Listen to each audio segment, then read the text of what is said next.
The fluorescent lights in Dr. Keller's office hummed with the same indifferent drone they'd carried for 30 years, casting sterile white across examination tables that had witnessed 1,000 private catastrophes.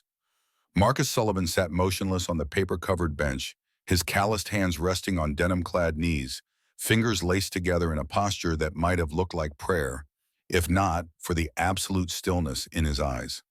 The doctor's voice filtered through the air like static from a radio station, losing signal words arranging themselves into a sentence Marcus had heard before, in different contexts, different wars. Stage 2 prostate cancer. The syllables landed without impact, absorbed into the scarred tissue of a mind that had cataloged worse news in darker places. Keller kept talking, survival rates, treatment options, the importance of immediate intervention. But Marcus tracked the man's mouth movements more than the meaning, watching how his lips compressed. When delivering statistics, how his eyebrows lifted with manufactured optimism. 58 years of living had taught Marcus to read faces better than words. And Keller's face said what his clinical tone tried to obscure. This was serious, and delay meant consequences. Afghanistan felt closer in that moment than the Montana winter pressing against the window glass. Marcus could smell copper and dust, feel the weight of Corporal Davies against his chest, the kids' blood soaking through both their uniforms while helicopters beat the air overhead. Davies had whispered the same question they all asked when the end arrived ahead of schedule. "Am I going to make it, Sarge?" Marcus had lied, then smooth and automatic, because that's what you did. You lied about death until it stopped being a lie, until the kids' eyes went somewhere else, and the weight in your arms became just weight. Keller slid a packet of papers across his desk, glossy brochures featuring diverse models pretending to be cancer survivors, their smiles too bright, their skin too clear. "We need to schedule you for a consultation with oncology. Dr. Chen is excellent, and if we move quickly, I'll think about it." The words came out flat, a door closing. Keller's professional mask cracked just enough to show frustration underneath the impatience of a man who delivered this speech too many times to too many stubborn patients. "Mr. Sullivan, I understand this is difficult to process, but waiting isn't an option we have here. The staging indicates, I said I'll think about it." Marcus stood the motion, ending the conversation through sheer physical certainty. He'd learned that trick in the Corps, how to stand in a way that made continued talking feel like trespassing. Keller opened his mouth, closed it, then pushed the brochures forward with one finger, like he was sliding evidence across to a reluctant witness. "Take these at least, read them, and please call me within the week." Marcus collected the papers, without looking at them, folded them once, and shoved them into the inner pocket of his leather jacket. The weight of them settled against his chest like a stone in still water, creating ripples he refused to acknowledge. He moved toward the door, hand on the knob, when Keller's voice reached after him with an edge that cut through professional distance. "I've treated a lot of veterans over the years. The ones who made it weren't always the ones with the best prognosis. They were the ones who fought back." Marcus paused, not turning, his reflection barely visible in the office door's frosted glass. "I've been fighting my whole life, Doc. Maybe I'm just tired." The hallway outside swallowed him into its beige normalcy, patients shuffling between rooms, nurses moving with practiced efficiency, the whole choreography of illness and treatment playing out like it did every day in every clinic across America. Marcus walked past it all, his boots striking linoleum with measured rhythm, not hurrying, not hesitating. The veteran in him despised panic, despised the kind of reaction that broadcasts vulnerability. You took your hit, you assessed the damage, you kept moving. The parking lot stretched gray under February sky snow, piled in dirty ridges along the edges where plows had pushed it weeks ago. His Harley-Davidson waited in the far corner, chrome dull in the weak afternoon light, a machine that had carried him across 6 states in 20 years of trying to outrun things that had no physical form. He'd bought it the same month his divorce finalized, trading the stability of a mortgage and marriage for wind and distance, and the specific loneliness that came from being able to go anywhere but having nowhere to go. He straddled the bike, felt the familiar geometry settle around him, the reach to the handlebars, the weight distribution, the way the engine vibrated up through the frame before he even keyed the ignition. For a moment, he just sat there watching his breath condense in the cold air, watching it disappear. The engine caught with a roar that scattered his thoughts, and he let the sound fill the space where thinking happened, let the vibration travel up his spine and into his skull, until there was nothing but the mechanical certainty of combustion and motion. He pulled out of the lot without looking back, without scheduling the follow-up, without doing any of the things Keller's disappointed face had silently demanded. The road home took him through Lodge's industrial district, past shuttered factories that used to make furniture before the mills closed and the jobs vanished, and the town started its slow contraction into something smaller and meaner.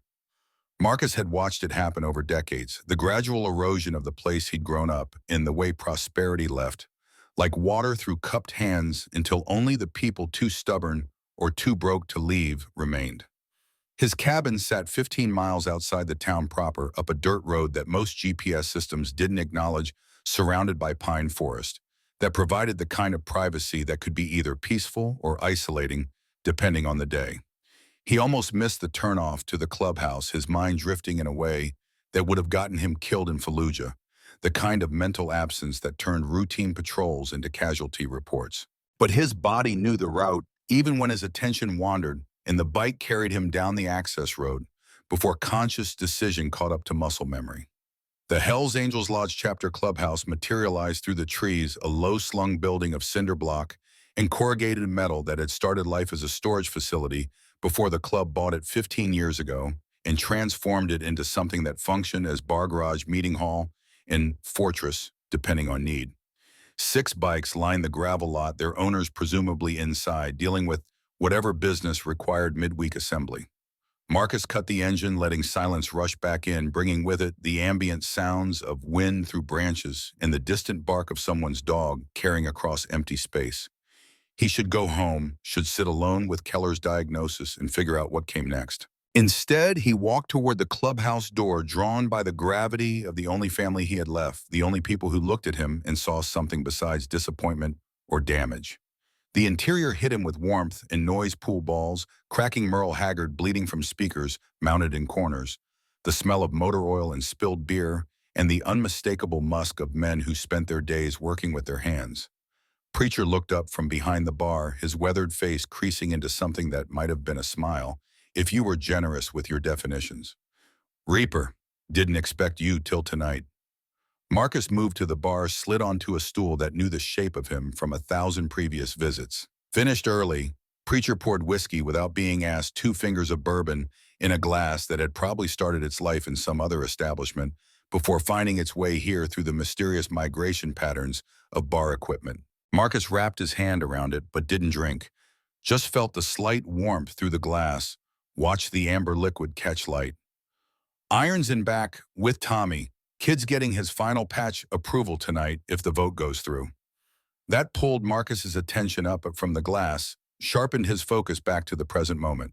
Tommy Chen, 23 years old and hungry in the way only the truly lost could be hungry, had been prospecting for the club for 6 months. The kid shadowed Marcus like a puppy, showing up at his cabin with tools. When Marcus mentioned fixing his deck, volunteering for every shit job the members threw at prospects, burning with the need to belong to something bigger than his own small damaged history. He ready? Preacher shrugged, started wiping down the bar with a rag that redistributed more than it cleaned. He's eager. Whether that's the same as ready, you tell me. Marcus thought about Tommy's face the first time he'd shown up at the clubhouse 6 months ago. Half Chinese, half white, wearing bruises from whatever altercation had sent him looking for protection or purpose or both. The kid had Naomi Chen's eyes, the same dark determination Marcus remembered from 30 years ago when Naomi had run the corner store and given credit to families who couldn't pay cash. She died of an overdose 4 years back, alone in the apartment above the store, and Tommy had spent the time since drifting through the kind of life that either killed you or remade you. No middle ground available. Where'd you go? The question came from his left, and Marcus turned to find Blade standing closer than he'd realized, the man's presence always preceded by the unmistakable stillness that came from growing up hunting in these mountains. Jake Morrison Blade, to anyone who mattered, had eyes like granite and the kind of patience that made him dangerous in ways most people never recognized until too late. Doctor's appointment. Blade processed that with a slight narrowing of his gaze, reading the space between words the way Tracker read sign. Everything all right? Fine. The lie sat between them for a beat, and Blade's expression said he heard it as clearly as if Marcus had announced the truth, But the man just nodded and moved on, respecting the boundaries that kept men from pushing too hard too fast. That was the thing about the club. Everyone carried damage, and everyone understood that damage came with invisible fences you didn't cross without invitation. The back door opened, and Iron emerged Raymond Hayes, moving with the careful economy of a man who'd spent 62 years learning exactly how much energy each action required and refusing to waste a single erg beyond necessity. Behind him came Tommy, the kid's face flushed with something that looked like hope and terror mixed in equal measure. Iron's eyes found Marcus, immediately the kind of eye contact that conveyed entire conversations without sound. The club president crossed the room, his boots striking concrete with the deliberate rhythm of measured authority.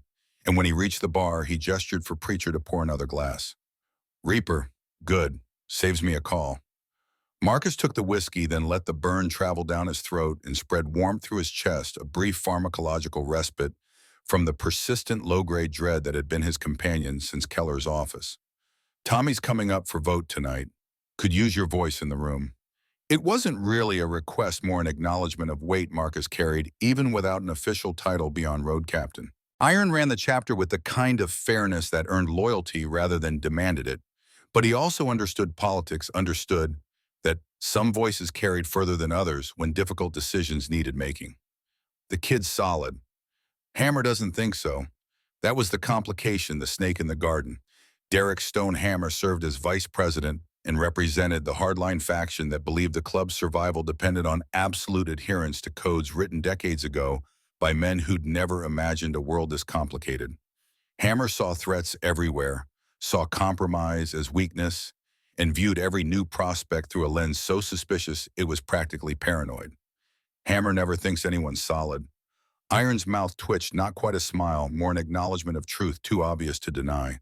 He drank his whiskey in one smooth motion, set the glass down with careful precision, then leaned in close enough that his voice wouldn't carry beyond Marcus's hearing. Black Venom's moving back into the territory. Had confirmation this morning from our friends in Billings. Vipers have been seen around town. The name hit Marcus like voltage through still water, every nerve suddenly alert, 15 years of distance collapsing into immediate present. Vincent Castellano, called Viper for reasons that became apparent the first time you saw him fight, had sworn revenge after Marcus killed his brother, in what any reasonable person would call self-defense, but what Viper's grief had rewritten into murder. The fact that Cobra had been beating a woman half to death when Marcus intervened, that the fight had been forced, that Marcus had spent 2 months proving self-defense to a jury, none of that mattered to a man whose entire identity had been built around fraternal loyalty. How sure are we? Sure enough, Black Venom's been quiet since Viper got out of prison 6 months ago, but apparently quiet meant regrouping. They're setting up distribution networks, feeling out territory boundaries, and from what I hear, Viper's been asking about you. Marcus felt old instincts activate, the combat alertness that never fully left, just submerged under civilian life like a submarine running dark. He'd killed men in Iraq, killed them close enough to see their eyes, and he'd killed Cobra in a bar parking lot while witnesses screamed and sirens approached. None of those deaths haunted him the way his sisters did, the one death he couldn't prevent, couldn't fight, could only witness helplessly. But Cobra's death had consequences that kept unfolding, and apparently those consequences were coming home. He makes a move on the club, we handle it. Iron's expression shifted, something heavy moving behind his eyes. It's not the club I'm worried about. He wants you, Marcus. Personal. And personal means he's not going to follow any rules we recognize.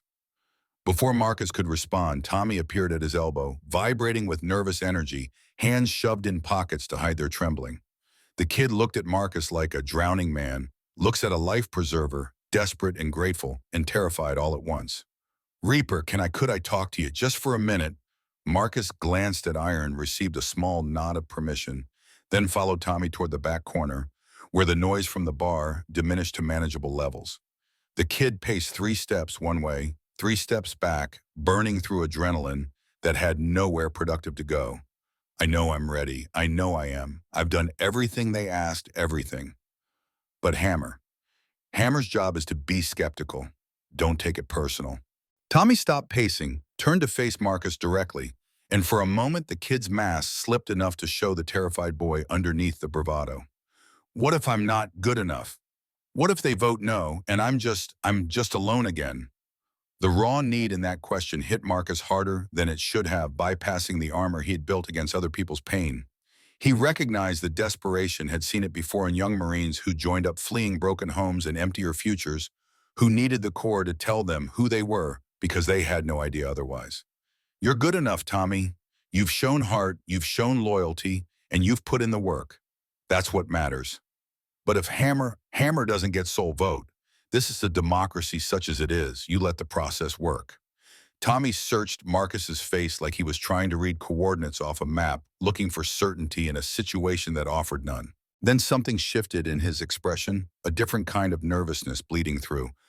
There's something else. Something I heard. Marcus waited, letting silence do the work.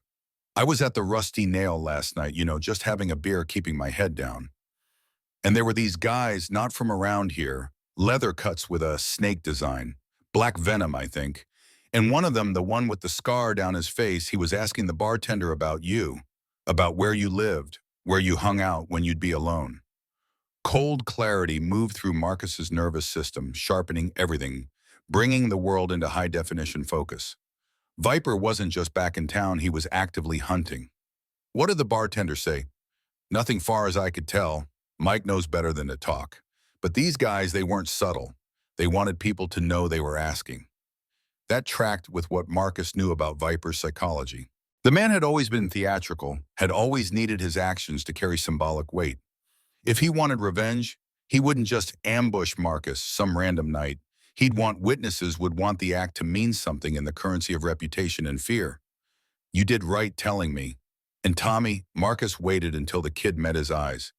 You don't go looking into this. Understand Black Venom's dangerous in ways you're not ready to handle. Tommy bristled at that pride flaring, but Marcus cut through it with the flat authority of someone who'd seen too many young men die trying to prove themselves. I mean it. You stay away from them, you stay away from this situation. That's not advice, that's an order. The word hung between them, and after a moment, Tommy nodded, some of the recklessness draining from his posture. Marcus clapped him on the shoulder, felt the kid's bones through his shirt, all wire and nerve, with not enough weight to back up his courage. Go get ready for your vote. And Tommy, welcome home. The kid's face transformed fear, giving way to something that looked almost like woe, and he practically bounced away back toward the main room where the other members were gathering in. Marcus watched him go, feeling the weight that came from being someone else's hope, being the fixed point around which lost people tried to orient themselves. He needed air, needed space, needed the cold clarity of winter to cut through the accumulated weight of the day. He pushed out the side door into the service alley where members came to smoke or think or escape the confined pressure of the clubhouse.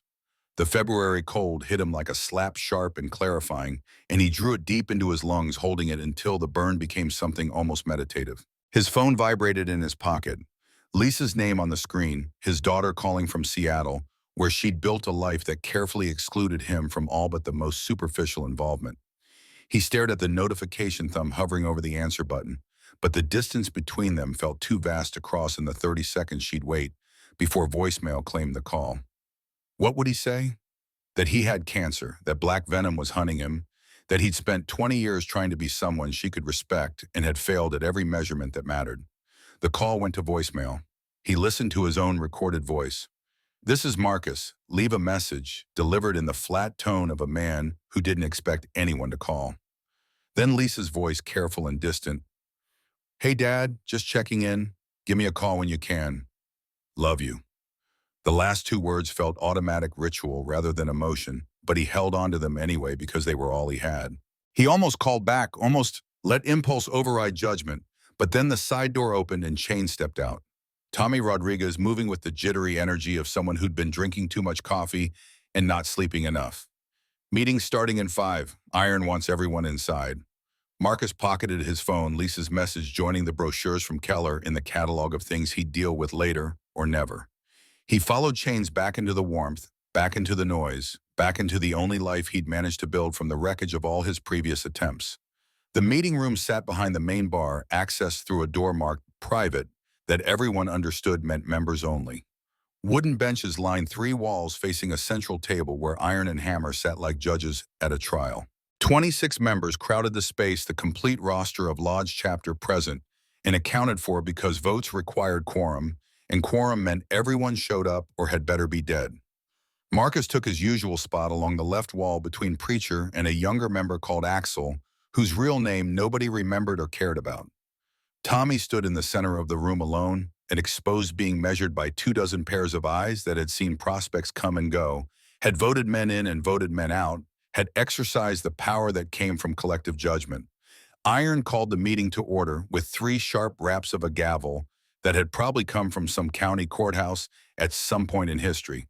The formality of it had always struck Marcus as slightly absurd. Grown men playing at parliamentary procedure in a cinder block room that smelled like motor oil and stale beer. But he understood the purpose. Ritual created structure, and structure kept chaos at bay. We're here to vote on Thomas Chen's full membership. He's completed his 6-month prospect period. He's been vouched for. Before we vote, anyone got something to say. Hammer stood immediately, his bulk filling space in a way that felt aggressive even when he was technically just standing. Derek Stone had worked construction for 30 years, and it showed in his shoulders, his hands, the solid reality of a man built from concrete and rebar. I got concerns. The room settled into attentive quiet, everyone understanding that Hammer's concerns weren't optional listening. Tommy's young, he's eager, I'll give him that, but eager gets people killed. Eager makes mistakes, and we're at a point where mistakes could cost us everything. He let that sit, scanning faces, making sure the weight of his words landed. Marcus could feel the calculation happening in real time, members weighing their loyalty to leadership against the argument Hammer was making. Black Venom's moving back into territory, we all know it. There's going to be conflict, going to be situations that require men who've been tested. Tommy hasn't been tested. He's a kid playing dress up, and I don't want to vote him in just because he's been Reaper's little shadow for 6 months. The dig landed as intended, heads turning toward Marcus, measuring his reaction. Tommy's face flushed red, humiliation and anger warring for dominance. Iron's expression remained neutral, but Marcus caught the slight tension in his jaw, the tell that said the president was displeased but controlling it. Marcus stood not because Hammer's attack required response, but because Tommy deserved better than silence in the face of public dismissal. The room's attention shifted, everyone understanding that whatever came next would carry weight. Tommy's been solid. I've watched him work, watched him handle situations that would have made most prospects quit. He shows up, he follows orders, and he's got loyalty. That's what we asked for. Hammer turned to face him directly, establishing the confrontation visually for everyone present. Loyalty to who, though? To the club or to you? The question hung there, dangerous, implying the kind of divided allegiance that could tear a chapter apart. Marcus held Hammer's stare, not backing down, not escalating, just standing in the space of absolute certainty. To both, because they're the same thing, I'm the club as much as you are Derek. And when I vouch for someone, I'm putting my reputation on it. Your reputation. Hammer made it sound like those 2 words contained entire arguments, and maybe they did. Marcus's relationship with the club had always been complicated. He carried weight from years of service, from dangerous situations handled and conflicts resolved, but he also carried the stigma of being divorced, of being childless, for all intents of living alone in a cabin, instead of maintaining the kind of nuclear family structure that proves stability. Yeah, my reputation, which includes 15 years of service combat experience and a track record of making good calls under pressure. So when I say Tommy's ready, you can bank it. The room measured the standoff, old tensions surfacing like sediment stirred from the bottom of a still pond. Then Preacher spoke up, his voice carrying the authority of age and long memory. I've known Marcus since he prospected back when most of you were still in high school. He's never steered us wrong. If he says the kid's solid, that's good enough for me.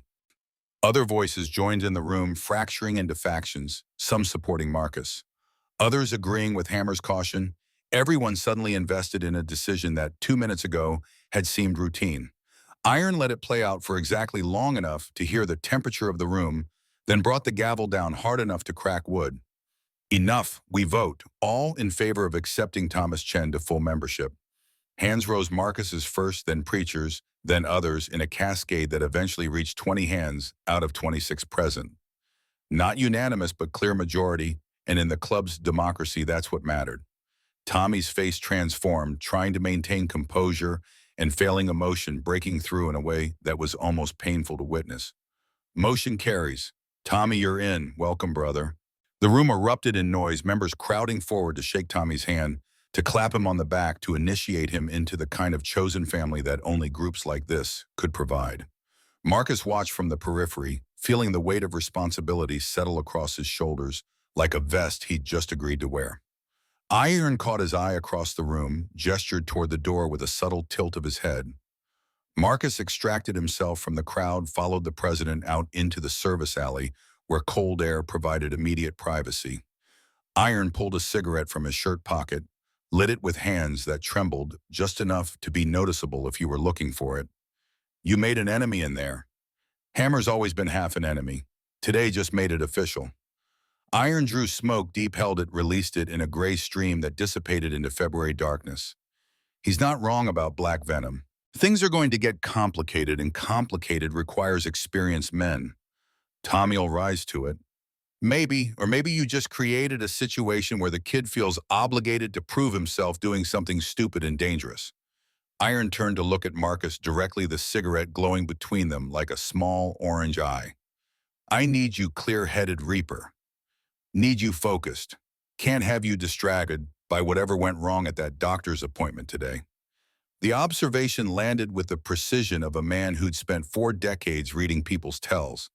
Marcus considered lying, considered maintaining the fiction of fine, but Iron deserved better than that. Cancer, prostate, stage 2. Iron's expression barely changed, just a slight tightening around the eyes, a subtle shift in the set of his mouth. He took another drag, ashed the cigarette against the building's brick wall, then looked out at the tree line like he could see through the darkness into something beyond. Well, shit. Yeah. You starting treatment? Haven't decided. Iron nodded slowly, processing that information through whatever calculus presidents use to balance individual members' autonomy against the chapter's collective needs. Want my advice? Not particularly. Tough. Get the treatment. Fight it. We need you around, and not just for club business. Iron's voice carried an edge of something that might have been affection if you squinted. You're one of the good ones, Marcus. Be a waste to lose you to pride. They stood in silence for a while, 2 men who had known each other long enough that words became optional presence sufficient. Then Iron finished his cigarette, ground it out under his boot heel with careful thoroughness, and headed toward the door. Meeting's done, but stick around. Want to talk about security protocols with Black Venom active? Marcus followed him back inside, back into warmth and noise, in the chaos of 26 men celebrating a new member's acceptance. Tommy worked the room like a politician, shaking hands, accepting congratulations, his face showing the kind of pure joy that came from finally belonging somewhere. When he spotted Marcus, he broke away from the crowd and crossed the room in 5 quick strides. Thank you, seriously thank you. I know you went to bat for me in there. You earned it, Tommy. Just remember, being a full member means responsibility. Means showing up when it's hard, not just when it's easy. I know, I will, I promise. The kid's earnestness was almost painful, this desperate need to prove worthy, written across every line of his body. Marcus recognized it, had felt it himself at 23, when the Marines had been the first organization to tell him he had value, that he could be more than the sum of his failures. He was about to offer some further wisdom when his phone buzzed again. Not Lisa this time, but an unknown number with a local area code. He stepped away from the celebration, answered with his usual curt greeting. Yeah. Marcus Sullivan. The voice was female, professional, carrying the neutral quality of someone trained to deliver information without emotional inflection. This is Sergeant Rachel Vance, Lodge Police Department. We met a few years back, though you might not remember. He remembered. Rachel Vance had been the officer who'd handled his last arrest. Minor charges, a bar fight that got out of hand. Charges eventually dropped, but the encounter remembered. She'd been fair, efficient, neither friendly nor hostile, just doing her job with the competence of someone who'd been doing it long enough to have seen everything. I remember. What can I do for you, Sergeant? I need to ask you some questions about an incident earlier today. Can you come down to the station? Every instinct screamed. Trap screamed. Setup screamed that cops calling Hell's Angels out of the blue never led anywhere good. But Rachel Vance's voice didn't carry the edge of aggression, carried instead a quality that sounded almost like concern. What kind of incident? I'd rather discuss it in person. It's complicated, and it might concern your safety. That last phrase hooked him, not because he was worried about his own safety, but because in his experience, cops didn't warn civilians about danger unless something serious had happened. Viper's name flashed through his mind. Black Venoms returned the pattern of inquiry Tommy had reported. When, as soon as possible, I'm at the station now, can be for another hour. Marcus checked his watch, 8:30, meaning he could make it downtown in 15 minutes if he left immediately. Iron was still talking security protocols with Hammer and a few senior members. Tommy was drowning in attention, and nobody would miss him for an hour. I'll be there in 20. He ended the call, grabbed his jacket from where he'd left it draped over a bar stool, and headed for the door. Preacher called after him, "You leaving already?" But Marcus just waved without turning, not wanting to explain, not wanting to open the conversation that would require explanation. The ride downtown cut through darkness, broken only by streetlights and the occasional lit window of houses where normal people lived. Normal lives, families gathered around dinner tables or television screens, the mundane comfort of domesticity that Marcus had tried and failed to build. He'd married Julie when he was 30, convinced that settling down was what you did after military service, after proving yourself, after accumulating enough scars to be interesting, but not so many you were damaged. They'd lasted 8 years before she'd looked at him one morning across the kitchen table and said with absolute clarity, "You're not here. Even when you're here, you're somewhere else. And I can't keep having a marriage with a ghost." She'd been right, of course. He'd been in Iraq every night in his dreams, been at his sister's accident site, every time he closed his eyes, been everywhere except present in the life he was supposedly living.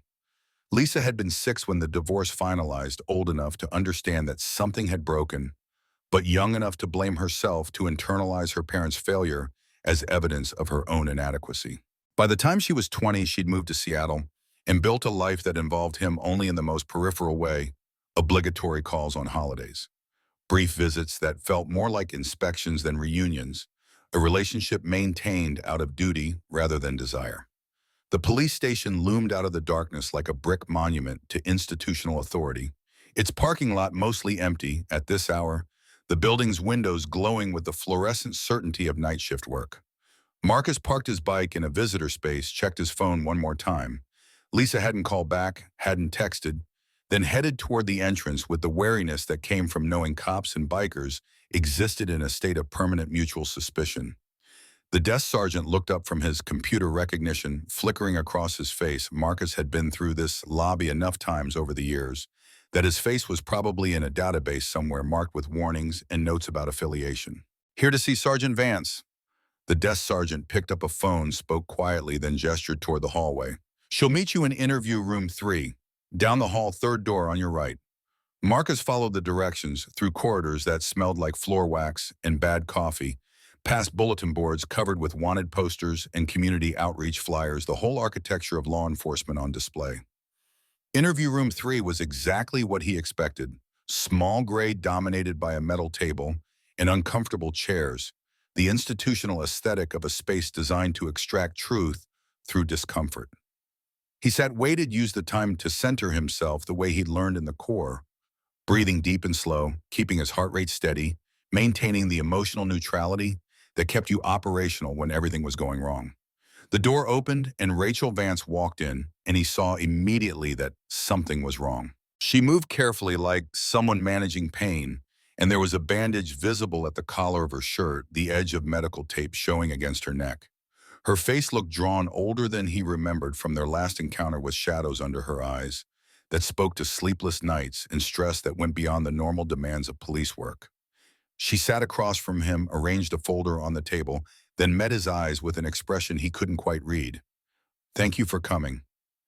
You said it was about my safety." "It is, and mine." She paused, seemed to be choosing words carefully, then opened the folder to reveal photographs, surveillance images, grainy and dark, showing figures Marcus recognized. Black Venom Motorcycle Club has been operating in the area for approximately 3 months. We've been tracking them, building a case on drug distribution and weapons trafficking. 2 days ago, my cover was blown. Someone inside the department leaked information about my investigation. She pulled another photograph from the folder, this one showing Marcus's cabin, showing his bike parked outside, showing the approach from the road that meant someone had been watching his property. They know you killed Viper's brother. They've been asking about you, about your routines, about when you're vulnerable. And based on chatter we've intercepted, they're planning something. We don't know what, we don't know when, but you're a target. Marcus studied the photograph of his cabin, seeing it through the lens of threat assessment, recognizing all the vulnerabilities he'd ignored in favor of isolation and privacy. Why tell me this? Why not just let nature take its course, one less Hell's Angel for you to worry about? Rachel's expression hardened, something fierce moving behind her professionalism. Because I'm a cop, not an executioner. And because she hesitated, then seemed to decide on honesty. Because we served together. Iraq, 2003. Forward Operating Base Falcon. You were with 2nd Battalion 7th Marines. I was Army MP attached to your unit for 6 weeks during the Fallujah operation. The information hit him like a flare going off in darkness, illuminating memory he'd filed away under the category of faces he'd never see again. Rachel Vance, younger than Army uniform, the woman who'd pulled security during their patrols, who'd been there the day the IED took out their convoy, who'd helped carry wounded Marines to the medevac while insurgent fire tore up the street around them. Jesus, I didn't recognize you. No reason you would. Different life, different uniform, 15 years gone. She smiled, but it didn't reach her eyes. But I remember you, Sullivan. I remember you carrying Corporal Davies 3 blocks under fire. I remember you holding that kid together literally and figuratively while we waited for extraction. So when I found out Black Venom was hunting you, I thought you deserved a warning from someone who knows what you're capable of when the shit hits the fan. Marcus sat back, processing this collision of past and present, military and civilian, the way history kept circling back, no matter how far you rode trying to escape it. I appreciate the warning, but I can handle myself. I'm sure you can, but Viper's not fighting fair. He's got resources, he's got manpower, and he's got nothing to lose. Be careful. She stood, started to gather her folder, then paused. One more thing. I'm meeting an informant tomorrow night. Former Black Venom member who's agreed to testify if something happens to me if I don't make it. She pulled a business card from her pocket, wrote a number on the back. That's my personal cell. I've programmed your number into my phone. If there's trouble, I'll try to call. And if you don't hear from me by midnight tomorrow, assume the worst. The request hung between them, heavy with implication. She was asking him to be her backup, her fail-safe, trusting a Hell's Angel with information that could get her killed if it reached the wrong ears. Marcus took the card, slipped it into his wallet alongside Lisa's last photo and his military ID that he'd carried for 15 years after discharge. I'll be listening. Rachel nodded once, then moved toward the door with that same careful deliberation that spoke to injury not fully healed. Marcus stood too, feeling the weight of obligation that came from shared history, from battles fought together, even if neither of them had known at the time how those battles would matter. Vance, Rachel. He waited until she turned back to face him. What happened to you? Those bandages aren't from a paper cut. Her expression shuddered, professional mask sliding back into place. Nothing you need to worry about. Take care of yourself, Sullivan. She left the door closing with a mechanical finality, leaving Marcus alone in the gray room with more questions than answers, and the unease that came from having multiple threats converging from multiple directions. He walked back through the station, past the desk sergeant, out into cold air that felt clean after the recycled atmosphere of institutional spaces. His phone showed missed messages. Iron asking where he'd gone. Tommy sending a celebratory selfie with other members. Lisa's earlier voicemail still waiting for response. He ignored all of it, straddled his bike, let the engine's roar fill the space where thoughts tried to form. The ride home took him through darkness that felt thicker now, more oppressive, every shadow potentially containing a threat he couldn't see but could sense like pressure against his skin. The turnoff to his property appeared like a wound in the tree-lined dirt road disappearing into forest that could hide anything. He slowed, scanned the darkness with combat-trained attention, looking for vehicles that didn't belong, for movement that wasn't when, for any indication that Rachel Vance's warning had come too late. Nothing obvious presented itself, but that meant less than people thought. Good hunters knew how to wait, knew how to blend, knew that patience was often more deadly than speed. He parked the bike in its usual spot, but left the kickstand down ready for quick departure if needed. The cabin sat dark and silent, exactly as he'd left it, but the hair on the back of his neck prickled with the persistent sense of being watched. He pulled his 45 from the concealed holster at his back, illegal to carry concealed without permit, but he'd stopped caring about legal versus survival years ago, and approached the door with the kind of careful movement that would be invisible to anyone not trained to notice. The door opened smoothly. No signs of forced entry. Interior darkness, broken only by the green glow of his microwave clock showing 9:47. He cleared each room systematically, checking closets and corners, and anywhere a man could hide, finding nothing but the accumulated loneliness of a life lived mostly in solitude. Only when he was certain of his immediate security did he holster the weapon, turn on lights, allow himself to exhale tension that had been building since Rachel Vance's warning. The cabin's interior reflected his personality in ways he didn't like: minimal furniture, military precision, in arrangement, nothing personal on display beyond a single photograph of his sister Sarah that he kept on the mantel. 26 years old in the picture, laughing at something outside the frame, alive in ways that made her death feel like cosmic mistake rather than random tragedy. She'd been driving home from work, late shift at the diner, when a drunk driver crossed the center line and turned her Honda into crushed metal. Marcus had been 32, stationed at Camp Pendleton, received the call from his mother at 3 a.m. By the time he'd gotten leave and made it home, Sarah had been dead for 18 hours, and the drunk driver had walked away with minor injuries and eventually a suspended sentence that felt like insult added to catastrophe. He retrieved the brochures from Keller from his jacket pocket, spread them on the kitchen table alongside Lisa's missed call notification. Both demanded decisions he wasn't ready to make, demanded engagement with futures he wasn't sure he wanted to build. The cancer felt abstract, still a concept rather than reality, something happening to a body he inhabited but didn't identify with. The military had taught him to treat his physical form as equipment, maintain it, push it, repair it when damaged, but never confuse the vehicle with the driver. His laptop sat on the table where he'd left it that morning, screen dark, waiting. He opened it, navigated to the email he'd been avoiding for 3 weeks, the message from his oncologist marked urgent. Keller had sent details before the appointment, medical records and test results with language that translated roughly to this: "Is serious, we need to act now. Delay is dangerous." He read through the information with the same detachment he'd read casualty reports in Iraq, processing data without letting it become personal. Stage 2 meant the cancer was growing, but not yet metastasized. Treatment would involve surgery, possibly radiation, definitely months of recovery and uncertainty. Success rates looked good if caught early, less good if you waited, terrible if you ignored it completely. A knock at the door pulled him from the screen, hand moving automatically to the 45 before conscious thought caught up. It was past 10 and nobody visited his cabin unannounced. Nobody except Reaper. "It's me, Tommy." He opened the door to find the kid standing in yellow porch light, looking younger than 23.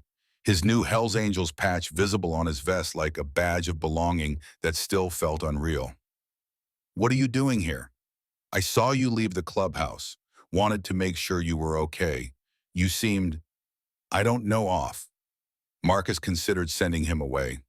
Considered maintaining the boundary between mentor and friend, between guidance and actual relationship. But the kid had ridden 15 miles in February darkness because he'd noticed something wrong, and that kind of attention deserved acknowledgement. "Come in, but only for a minute." Tommy entered like he was stepping into sacred space, looking around at the sparse furnishings and military precision with the kind of curiosity that came from trying to understand someone by studying their environment. Marcus gestured toward the couch, moved to the kitchen to grab beers from the fridge that contained mostly beer and condiments. "Nice place." "It's a place." Tommy accepted the beer, drank long, then set it on the coffee table with careful placement that suggested he was nervous about breaking something. "Look, I know I'm probably overstepping, but I wanted to say thanks again for vouching for me, for standing up when Hammer came at me. It meant everything." "You earned your patch, Tommy. I just told the truth." "Still, not everyone would have gone to bat like that." The kid paused, seemed to be gathering courage for something. "And I wanted you to know, whatever's going on, whatever you're dealing with, I've got your back. That's what brothers do, right?" The simple sincerity of it hit Marcus harder than it should have, this kid offering loyalty to someone who'd done nothing except not turn him away. He wanted to warn Tommy that loyalty had costs, that standing with Marcus might mean standing against threats Tommy couldn't imagine.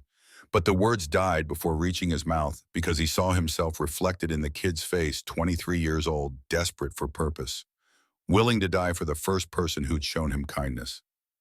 Yeah, Tommy, that's what brothers do. They sat in companionable silence for a while, drinking beer, not needing to fill space with a conversation.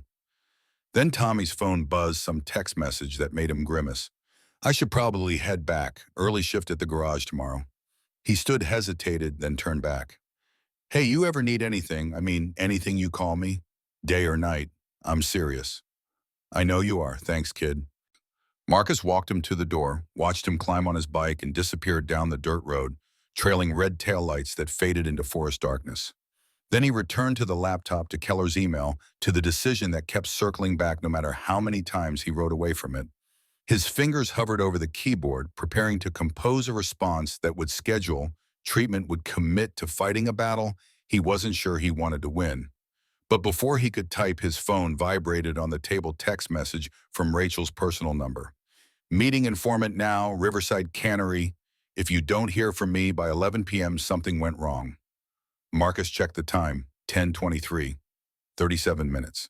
He stared at the message, at the implicit trust it represented, at the weight of being someone's emergency contact when you barely qualified as acquaintance. He should stay home, should let law enforcement handle law enforcement business, should maintain the boundaries that kept his world and theirs from colliding. But Rachel had trusted him with this information, had given him her number, had essentially deputized him as her backup without official authorization or paperwork. He typed back, copy, standing by. Then he sat at his kitchen table, or 5 within reach phone screen, bright in the cabin's dim light, counting down minutes, while somewhere across town a cop he'd served with 15 years ago was walking into a situation that might get her killed. 10:40 p.m., 20 minutes to deadline, 10:52 p.m., 8 minutes, 10:59 p.m., 1 minute. His phone rang at 11 p.m. exactly, but not a call, a triggered connection like Rachel had activated something on her end. The line was open, but nobody spoke, just ragged breathing and distant sounds. Then shots, unmistakable crack of gunfire. Then Rachel's voice, strained, desperate. Ambush! Riverside! Help! The line went dead. Marcus was moving before conscious decision formed, grabbing his jacket, his weapon, his keys. The bike started on first try, and he was riding before he'd fully processed what he was doing, instinct overriding caution, training taking over. The Riverside Cannery sat in the industrial district, abandoned for a decade, the kind of place that attracted drug deals and homeless camps, and now apparently ambushes designed to kill cops. He killed his headlight 3 blocks out, navigating by moonlight and memory approaching, with the tactical awareness that had kept him alive in Iraq. The cannery loomed against night sky like a monument to industrial decline, broken windows and rusted equipment, creating shadows that could hide anything. He parked 2 blocks away, moved forward on foot, weapon drawn, every sense alert for threats. The alley behind the cannery was where he found her. Rachel Vance slumped against brick wall, police uniform torn badge reflecting moonlight blood, dark and spreading. Her service weapon lay 5 feet away, slide locked back on empty magazine. Shell casings littered the ground like scattered evidence of a fight she'd lost. This had been an ambush, and from the blood trail, she'd crawled here after being hit elsewhere. Marcus knelt beside her, combat first aid training taking over before thought could interfere. Check breathing, shallow but present. Check circulation, pulse weak but steady. Find the wound's gunshot to lower abdomen through and through based on exit wound. Stab wound to left shoulder, deep, probably punctured muscle. Defensive wounds on forearms where she tried to protect herself. Rachel, stay with me. Her eyes opened, the recognition flashing through pain and shock. Her hand found his, gripped with surprising strength for someone losing this much blood. Sullivan. They knew. Someone told them. He tore off his leather vest, wadded it against the abdominal wound, applied pressure that made her gasp. His belt came off, next makeshift tourniquet for the shoulder tight enough to slow bleeding, but not cut circulation completely.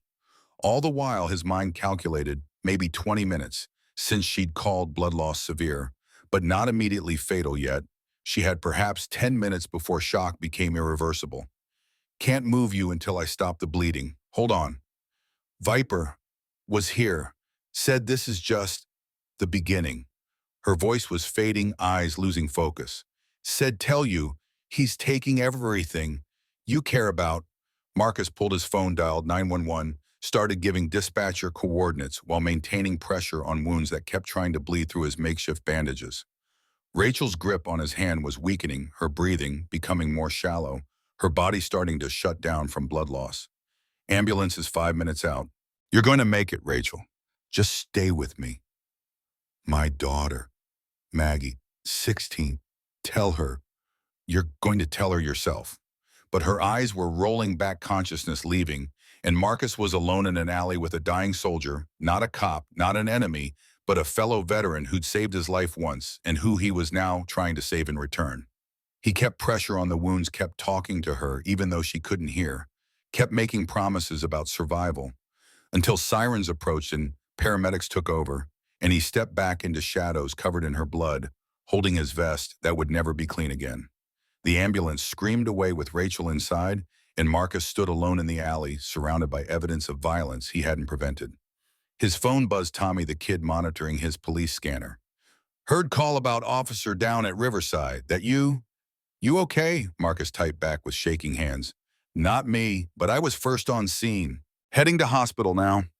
He returned to his bike, started the engine, followed the ambulance's path towards St. Mary's Hospital, and whatever came next.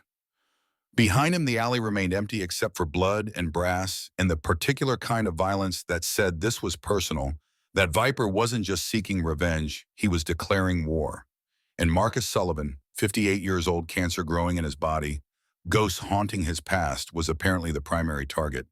The ambulance screamed through Lodge's empty streets, with Marcus following close behind, his Harley's engine, a constant roar that drowned out thought, but couldn't silence the image burned into his vision. Rachel Vance slumped against brick, blood pooling beneath her, her eyes finding his with recognition that transcended their surface antagonism. The paramedics had worked with practiced efficiency, loading her onto a gurney while firing questions. Marcus answered in clipped military cadence: gunshot wound in lower abdomen, stab wound left shoulder, approximately 20 minutes since injury, conscious but fading. They hadn't asked why a Hells Angel knew combat first aid, and Marcus hadn't offered explanation beyond what kept her breathing.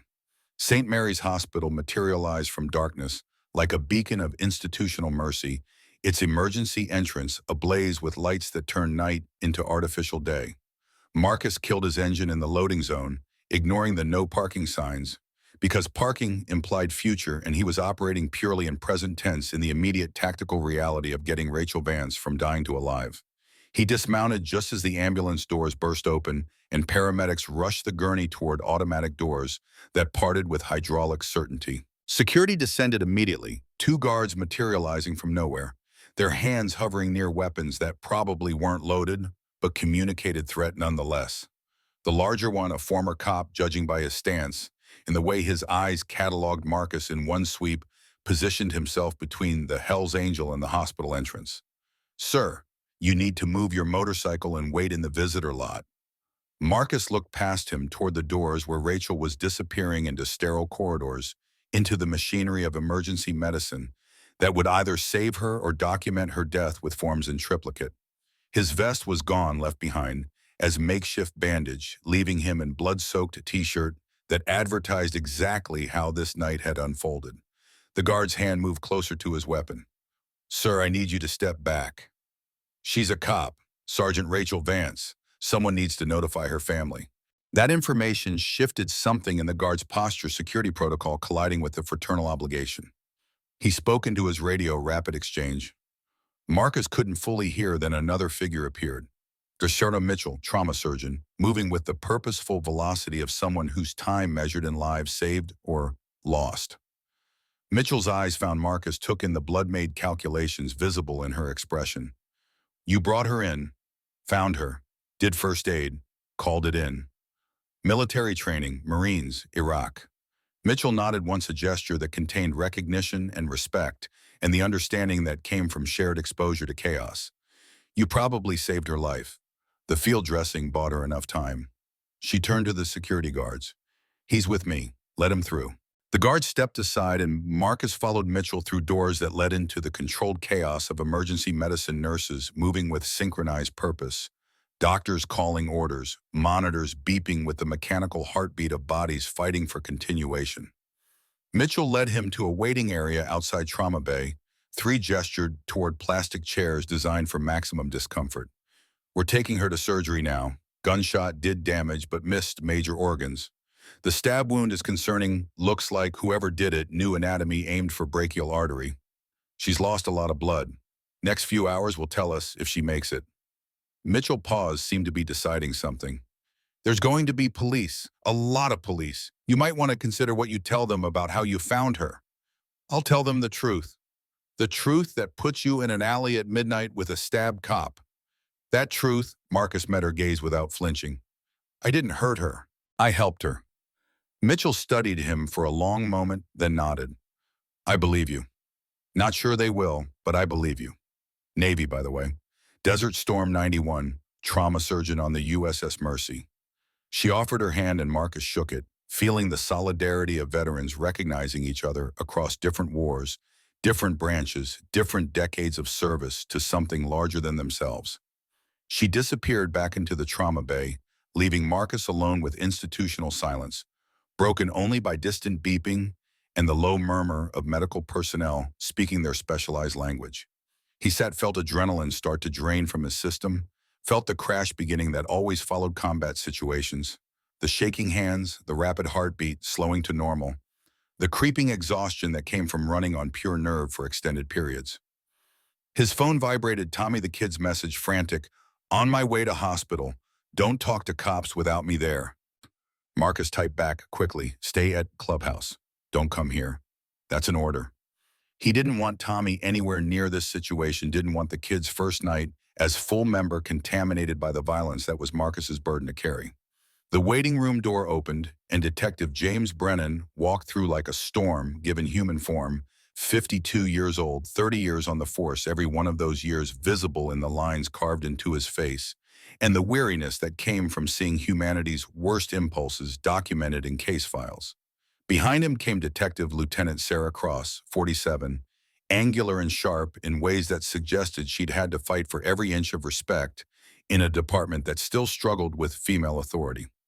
Brennan's eyes locked onto Marcus with laser intensity, taking in the blood-soaked shirt, the absence of vest, the visible exhaustion. His hand moved toward his weapon in automatic response before training over a road instinct, and he forced himself to relax marginally. Marcus Sullivan, should have known you'd be in the middle of this.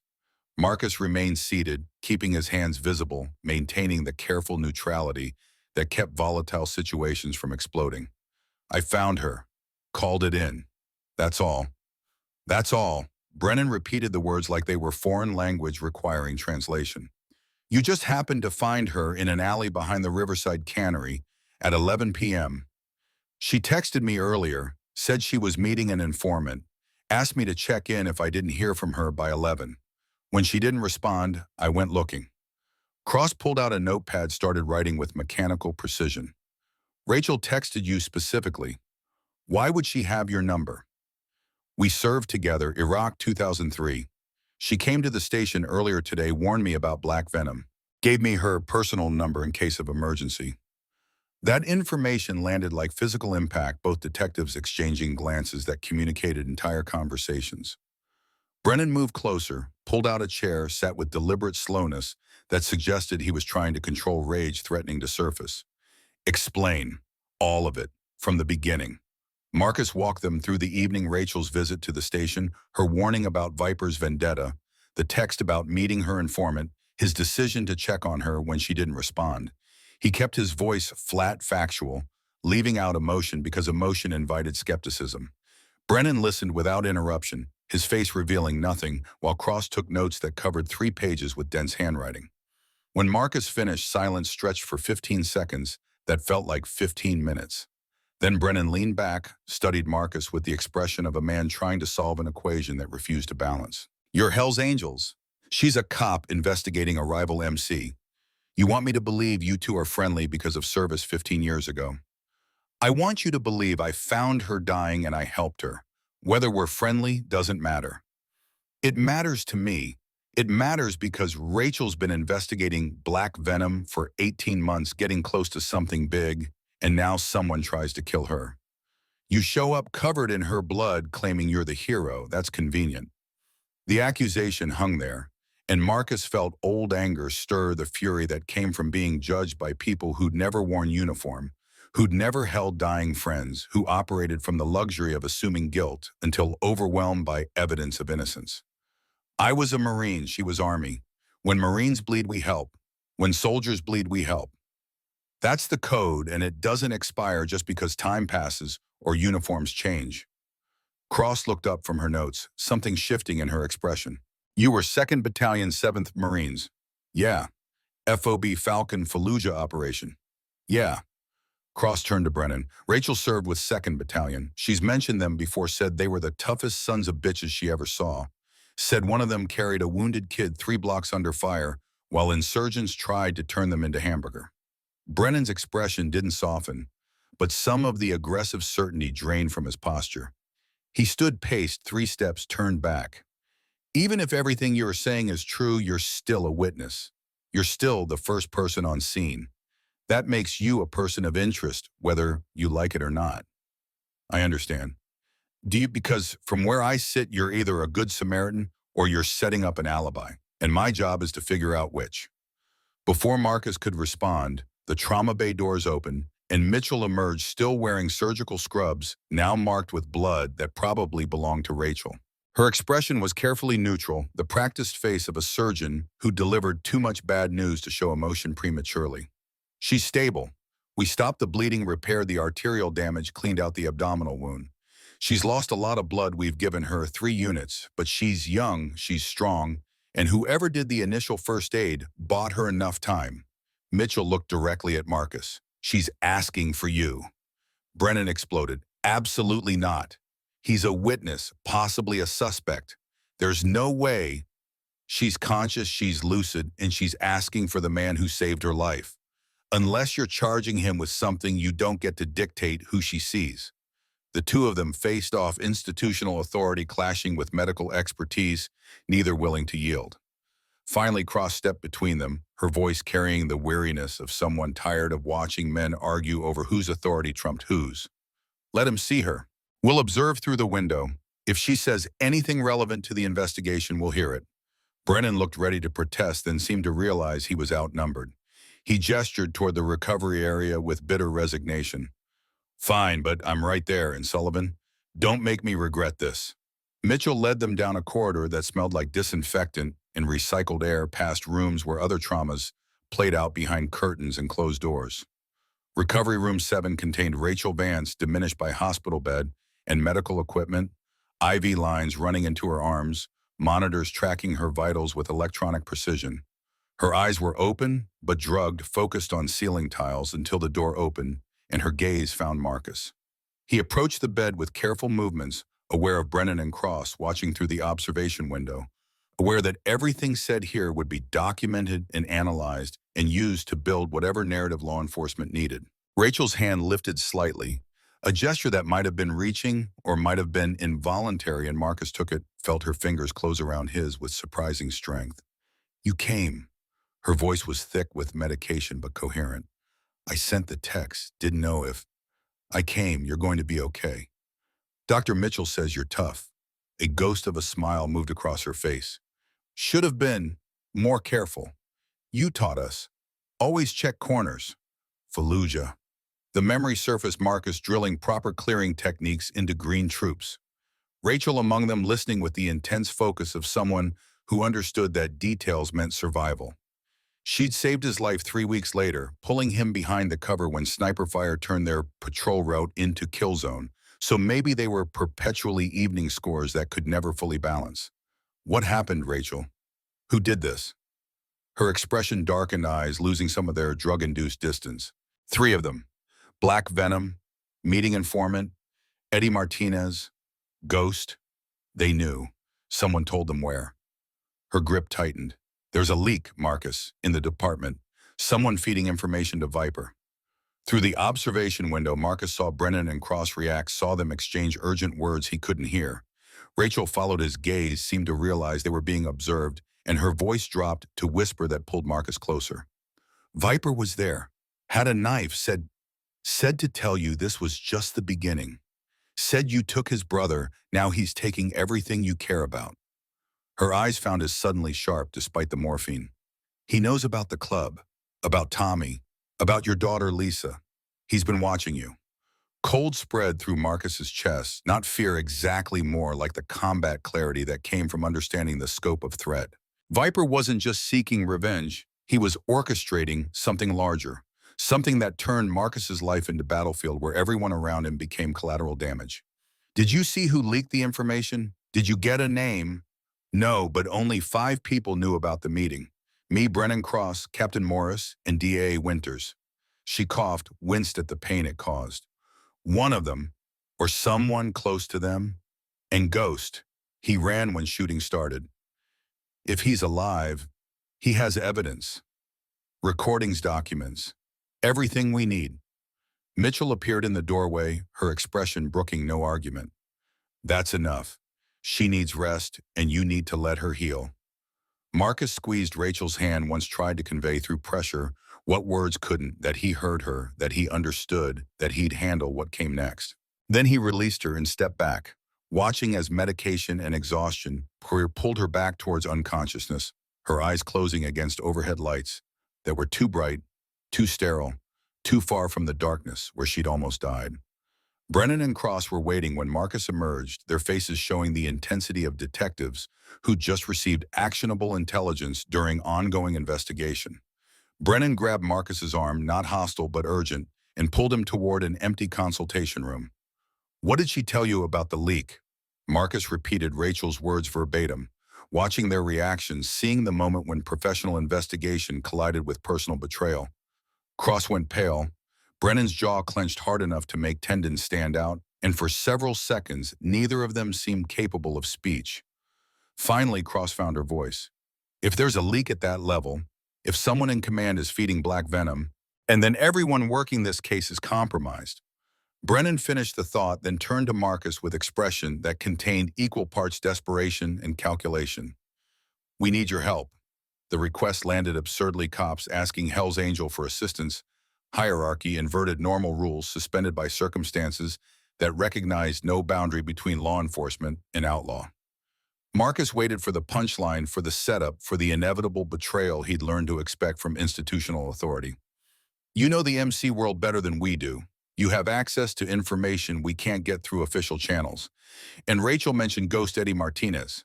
If he's alive, if he has evidence, we need to find him before Black Venom does. You want me to locate your informant. I want you to help us save one of our own and catch the people who did this. Brennan's voice carried raw emotion, now protective fury barely contained. Rachel's got a daughter, Maggie, 16 years old. She's going to show up here in about 10 minutes when her grandmother can get her here. And I'm going to have to look that kid in the eye and explain why her mother almost died tonight. So yeah, I'm asking for help from a Hell's Angel, because at this point, I'll take help from anyone who gives a damn.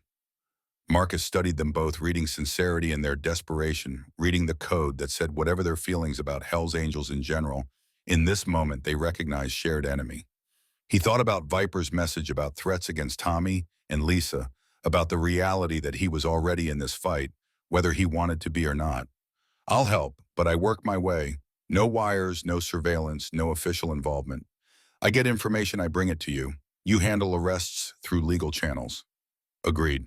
And Rachel gets protection, round the clock, no gaps. Cross nodded, already arranging it. 2 officers posted outside her room, rotating shifts. Nobody gets in without clearance. Make it 4 officers and check their backgrounds. If there's a leak, you can't trust anyone. The acknowledgement of how deep the corruption might run visibly shook both detectives, but they nodded agreement. Brennan extended his hand, and after a moment's hesitation, Marcus shook it, sealing a partnership that violated every instinct both men had about the other. One more thing. Brennan's expression hardened. We bring Viper in legally. No vigilante justice, no Old West shootouts.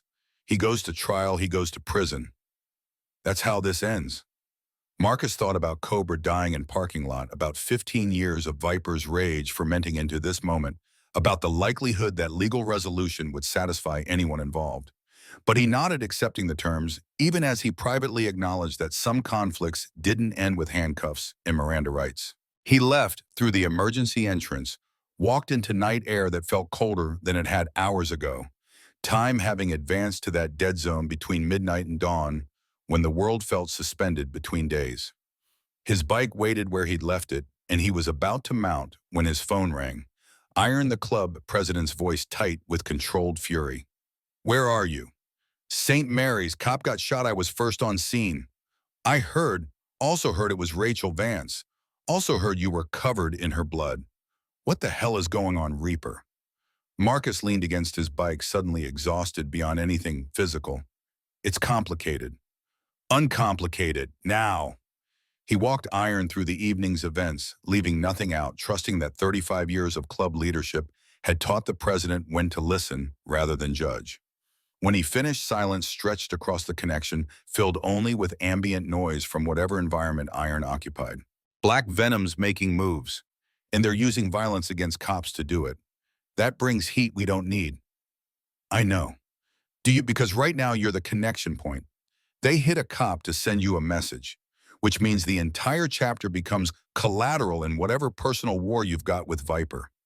The accusation stung because it was accurate. Marcus had brought this threat home, had made his club vulnerable through history he couldn't change. "What do you want me to do?" "Come to the clubhouse, now. Full membership meeting in 1 hour. We need to discuss security protocols, figure out if we're going to war or trying to avoid one." Iron paused. "And Marcus, bring honesty. Don't sugarcoat how bad this could get." The line went dead. Marcus sat on his bike, staring at the hospital entrance, where armed officers now stood guard, protecting Rachel from threats that had originated with him, with his past, with choices made 15 years ago that kept echoing forward.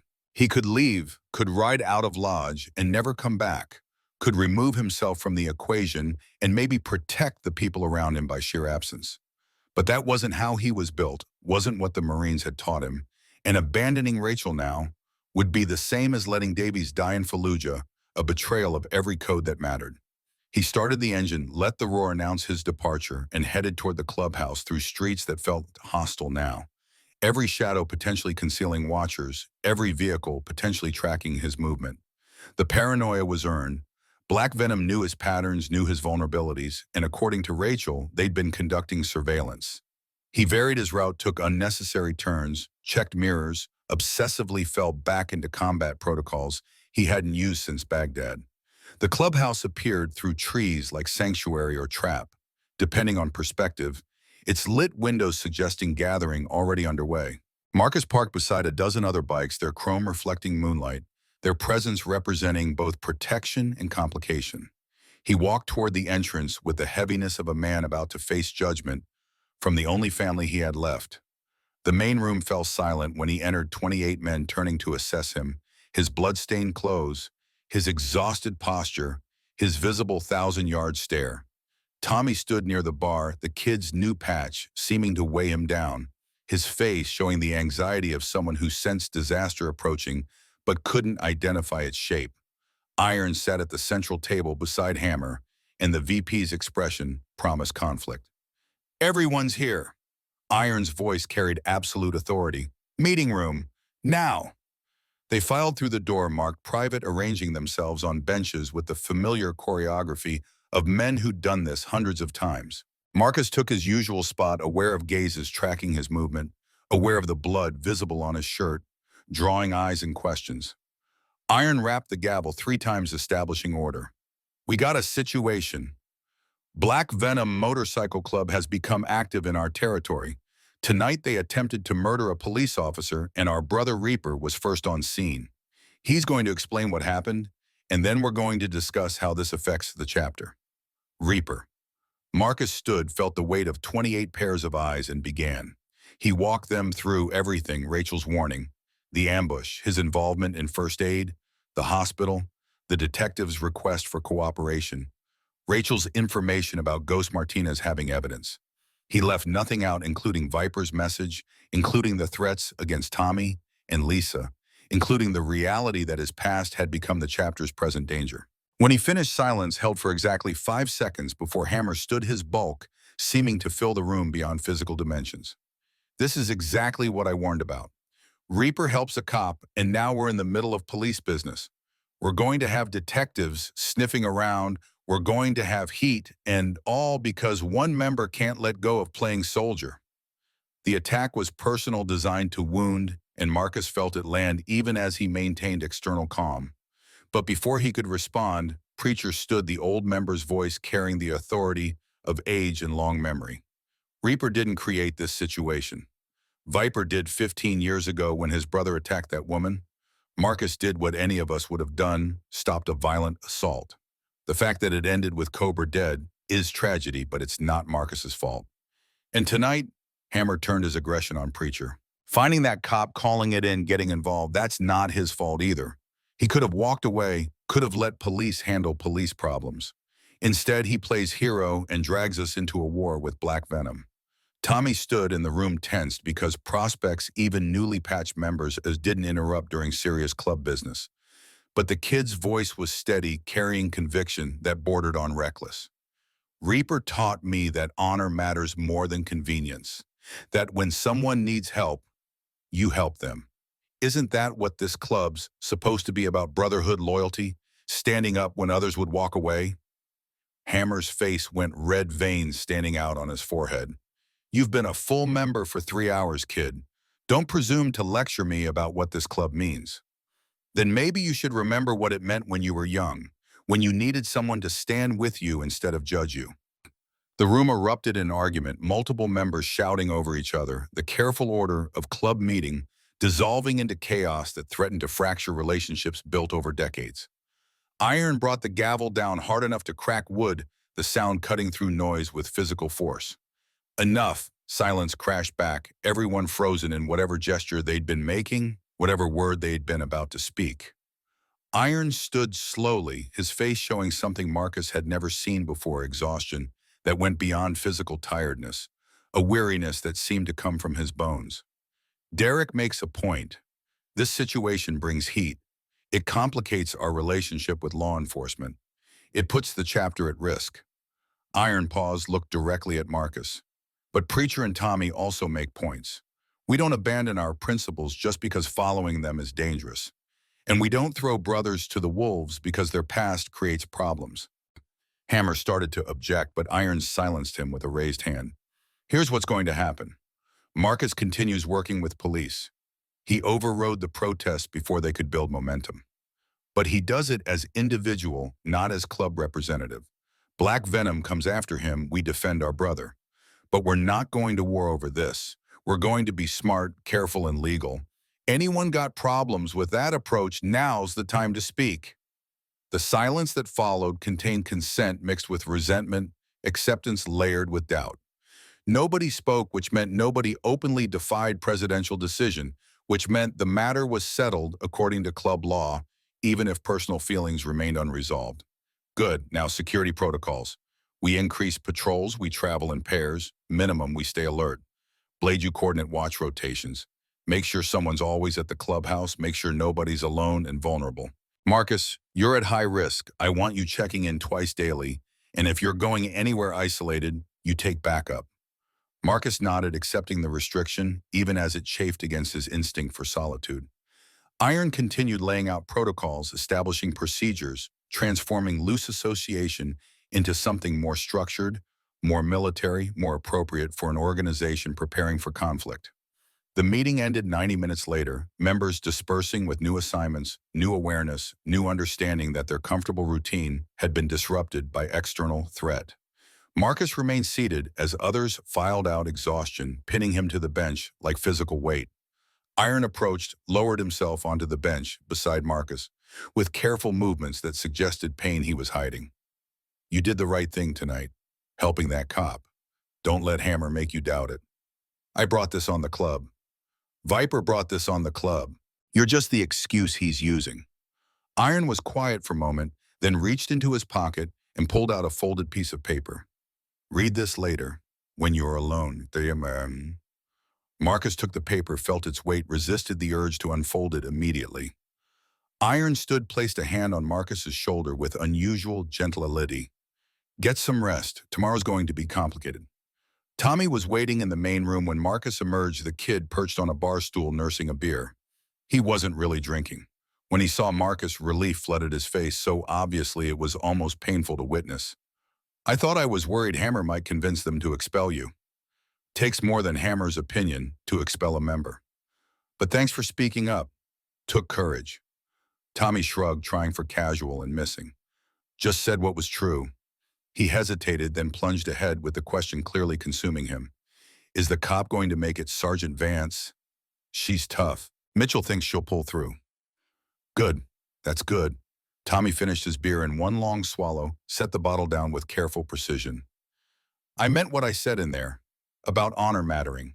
You taught me that, whether you meant to or not. Marcus felt the weight of being someone's example, someone's North Star, in a world that offered precious few fixed points to navigate by. He wanted to tell Tommy that he was a terrible role model, that following Marcus's lead had cost him his marriage and his relationship with his daughter, and nearly cost Rachel Vance her life tonight. But the kid needed something to believe in, needed someone to show him that choices mattered beyond immediate self-interest. Just remember, honor's expensive. It costs you things you didn't know you'd have to pay. Make sure you're willing to pay before you commit. I'm willing. The simple certainty of youth. The belief that intention equaled outcome, that doing right would produce right results. Marcus remembered feeling that way once before Iraq taught him that the universe didn't operate on moral accounting, that good men died and bad men prospered, and trying to find pattern in chaos was exercise in futility. Go home, Tommy. Get some sleep. Tomorrow's going to be interesting. The kid left reluctantly, glancing back twice as if worried Marcus might disappear if unwatched. Then Marcus was alone in the clubhouse except for Axel tending bar, and he sat on the same stool Tommy had vacated, accepted the whiskey Axel poured without being asked, and drank it while staring at his reflection in the mirror behind the bottles. His phone showed 4 missed calls from Lisa, 3 text messages demanding he call her back. Apparently, news of Rachel Vance's shooting had made Seattle News Cycle local police sergeant critically wounded in Lodge, Montana, and Lisa had seen his name mentioned as witness who'd provided first aid. He called her back, bracing for conversation he didn't have energy to navigate. She answered on first ring. Dad, what the hell is going on? I found a cop who'd been shot. I helped her. That's all. That's all the news is saying. She was investigating motorcycle gangs, saying there might be connection to... She stopped herself, but the implication hung there. Connection to Hell's Angels. Connection to the life Marcus led that Lisa had spent her adult years pretending didn't exist. She's a friend. From the war. She needed help, and I gave it. A friend from the war. You never mentioned any friends from the war. I don't mention a lot of things. Silence stretched between them, filled with accumulated years of distance neither knew how to bridge. Finally, Lisa's voice came back smaller, younger, the voice of the 6-year-old who'd asked why Daddy had to leave. Are you safe? Is someone trying to hurt you? The question opened doors Marcus desperately wanted to keep closed, revealing the care that existed beneath their careful estrangement. He could lie, could maintain the fiction that everything was fine, that he was in control, that she didn't need to worry about a father she barely knew. Or he could offer truth, could acknowledge a vulnerability, could risk the kind of honesty that might close distance or might confirm her worst beliefs about the life he'd chosen. There's a situation with a rival club. It's being handled. Dad, Lisa, I'm 58 years old. I've survived war. I've survived 30 years with the Hells Angels. I've survived things you don't know about, and I hope you never have to. I'll survive this too. You survived them, but did you survive them intact? Or did you just keep moving forward, keep accumulating damage until there was nothing left of the person you used to be? The insight cut deeper than she probably intended, revealing that Lisa had been paying attention all these years, had been cataloging his transformation from father to stranger to cautionary tale. He wanted to defend himself, wanted to explain that becoming someone else had been survival strategy, not choice, that the man she remembered from childhood couldn't have endured the things life demanded. But explanations felt like excuses, and he'd never been good at those. Get some sleep. I'm fine. No, you're not, but you're stubborn enough to pretend until it's true. Her voice softened marginally. Be careful. And Dad, maybe after this is over, you could visit. We could talk, actually talk. The invitation hung between them, fragile and precious, the kind of opening that came once in a lifetime if you were lucky. Marcus wanted to accept it immediately, wanted to schedule flights and dates and concrete commitments that would force him to follow through. But accepting meant surviving, meant resolving the black venom situation, meant dealing with cancer he still hadn't fully committed to fighting. I'd like that. Okay, good. Call me tomorrow. Let me know you're still alive. She ended the call before he could respond, leaving him staring at his phone with mix of hope and dread that felt uncomfortable after years of carefully maintained emotional numbness. Axel refilled his glass without comment, respecting the invisible barrier that kept bartenders from asking questions when members needed silence more than conversation. Marcus pulled out the folded paper Iron had given him, opened it to reveal the president's careful handwriting, block letters that looked almost military in their precision. The message was brief, contained on single page, but its weight exceeded its length. Marcus will have stage 4 lung cancer, 6 months, maybe less. Nobody knows except you. I'm telling you because I need you to be ready. When I'm gone, this chapter needs strong leadership. Hammer wants the position, but Hammer will break us apart. He's too rigid, too stuck in the past. You're the only member with a combination of combat experience, respect from the ranks, and vision to lead us into whatever comes next. I know you'll say you're not qualified. I know you'll point to your divorce, your relationship with Lisa, the cancer. I suspect you're also carrying based on the doctor's appointment you won't discuss. But leadership isn't about being perfect. It's about being willing to stand when others sit, being willing to make hard calls, being willing to sacrifice personal comfort for collective good. You've done that your whole life in Iraq in the club tonight when you saved that cop. That's who you are, Marcus. Not the lone wolf you pretend to be, but the warrior who shows up when the situation demands it. Think about it. We'll talk more later. But know this: when I nominate you for president, it's because I believe you're the only member capable of leading us through what's coming. Stay safe, brother. Iron Marcus read it twice, then folded it carefully and returned it to his pocket, feeling the weight of responsibility settling over him like armor he hadn't asked to wear. President of Lodge Chapter. A position he'd never wanted, never sought, never imagined himself capable of fulfilling. And Iron expected him to assume it while fighting cancer, while dodging black venom, while trying to repair a relationship with daughter he'd failed for decades. The absurdity should have made him laugh. Instead, it made him tired, the bone-deep exhaustion of a man who'd been fighting since he was 18 years old and couldn't remember what peace felt like. He finished his whiskey, stood, nodded thanks to Axel, and walked toward the door. His bike waited in the parking lot, patient metal companion that had carried him through more miles than he could count. He straddled it, felt the familiar geometry, started the engine, but didn't immediately ride away. Instead, he sat there listening to the idle watching moonlight filter through tree branches, thinking about Rachel Vance fighting for her life in a hospital bed, about Tommy newly patched and vulnerable to threats he didn't understand, about Iron dying slowly while trying to hold a fractious club together, about Lisa offering reconciliation he didn't know how to accept, about Vipers circling closer with violence that wouldn't stop until one of them was dead. The engine's rumble finally pulled him from paralysis, and he released the clutch, let momentum carry him down the access road toward the highway, toward home, toward whatever tomorrow would demand. The ride took him through darkness, broken only by his headlight, past houses where people slept in safety, purchased through ignorance of dangers that prowled beyond their awareness. He envied them, their illusions, their ability to believe that being good meant being safe, that following rules meant protection from chaos. His cabin appeared through the trees, and he killed the engine before turning into the driveway, coasting the last 100 yards in silence, listening for sounds that didn't belong. Nothing obvious registered, but he approached the door with drawn weapon anyway, cleared each room with combat precision, found no evidence of intrusion beyond the persistent sense that eyes had been here, that his space had been violated by presence that left no physical trace. He sat at the kitchen table, opened his laptop, pulled up the email from Dr. Keller that had been waiting since this afternoon, since before Rachel, before Tommy's patch, before everything changed. The oncologist's message remained unchanged, treatment options, and survival statistics laid out with clinical precision. Marcus composed a reply typed 8 words that felt both insignificant and monumental. Schedule the consultation, I'm ready to fight this. He sent it before doubt could intervene, then closed the laptop and sat in darkness, listening to his cabin settle around him, feeling the pull of exhaustion that promised sleep if he'd let it come.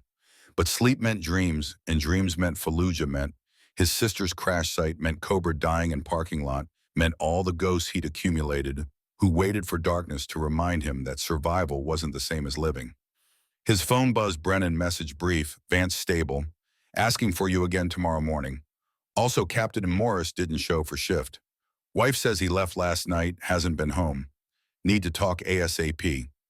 Marcus typed back confirmation, then set the phone aside and moved to the window, staring out at forest that concealed predators both animal and human, wondering which kind would come for him.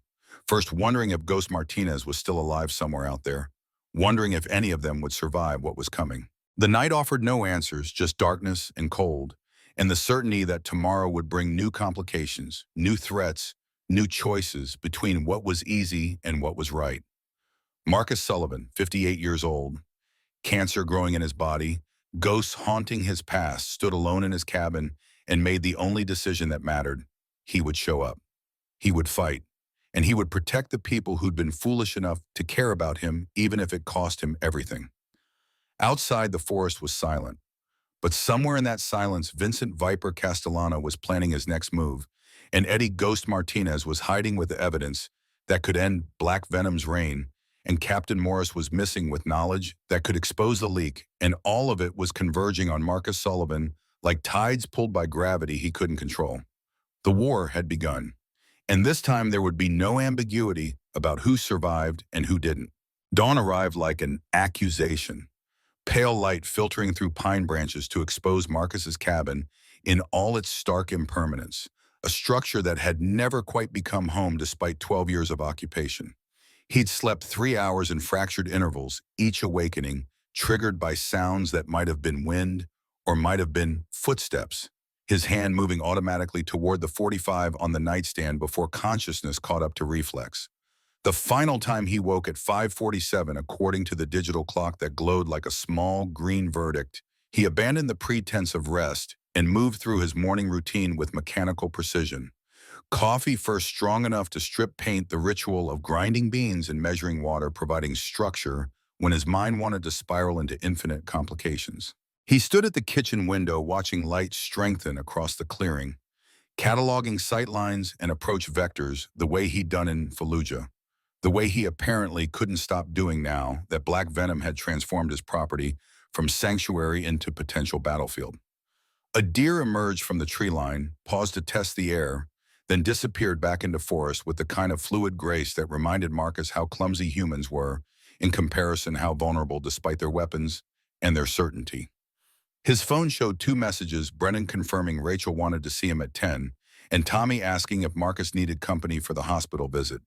He responded to Brennan with single-word confirmation, told Tommy to focus on his garage shift and stay visible, stay surrounded by witnesses who could testify he was nowhere near whatever violence Viper might be orchestrating.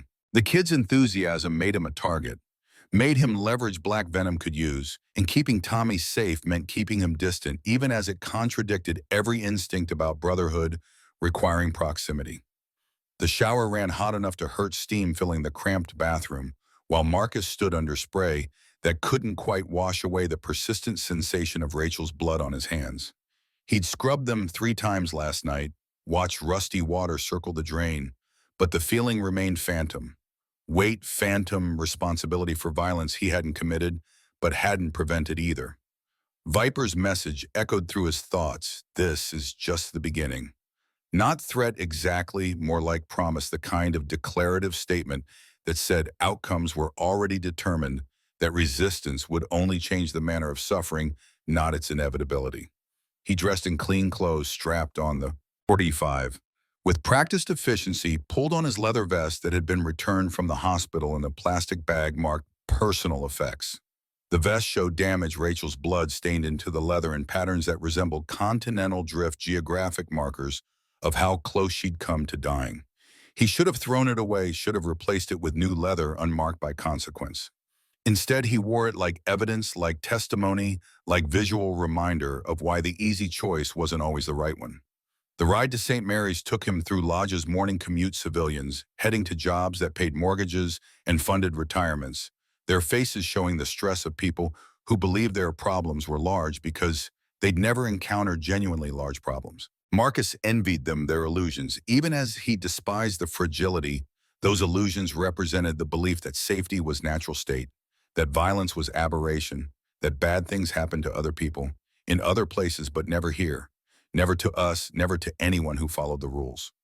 The hospital parking lot was half full, early shift arriving, while night shift departed the eternal rotation of medical personnel, fighting entropy one patient at a time. Marcus parked his bike near the emergency entrance, where security cameras provided coverage, where his Harley would be visible to anyone watching, where leaving would require passing through choke points that could be defended or avoided depending on situation. Paranoia felt appropriate given circumstances felt less like mental illness and more like tactical awareness that had kept him breathing through conflicts that killed men with slower reflexes. Inside the hospital had transformed from last night's chaos into something approaching normalcy, controlled traffic flow, muted conversations, the mechanical rhythm of institutional care. The desk nurse recognized him, her expression shifting from professional neutrality to something warmer, more human.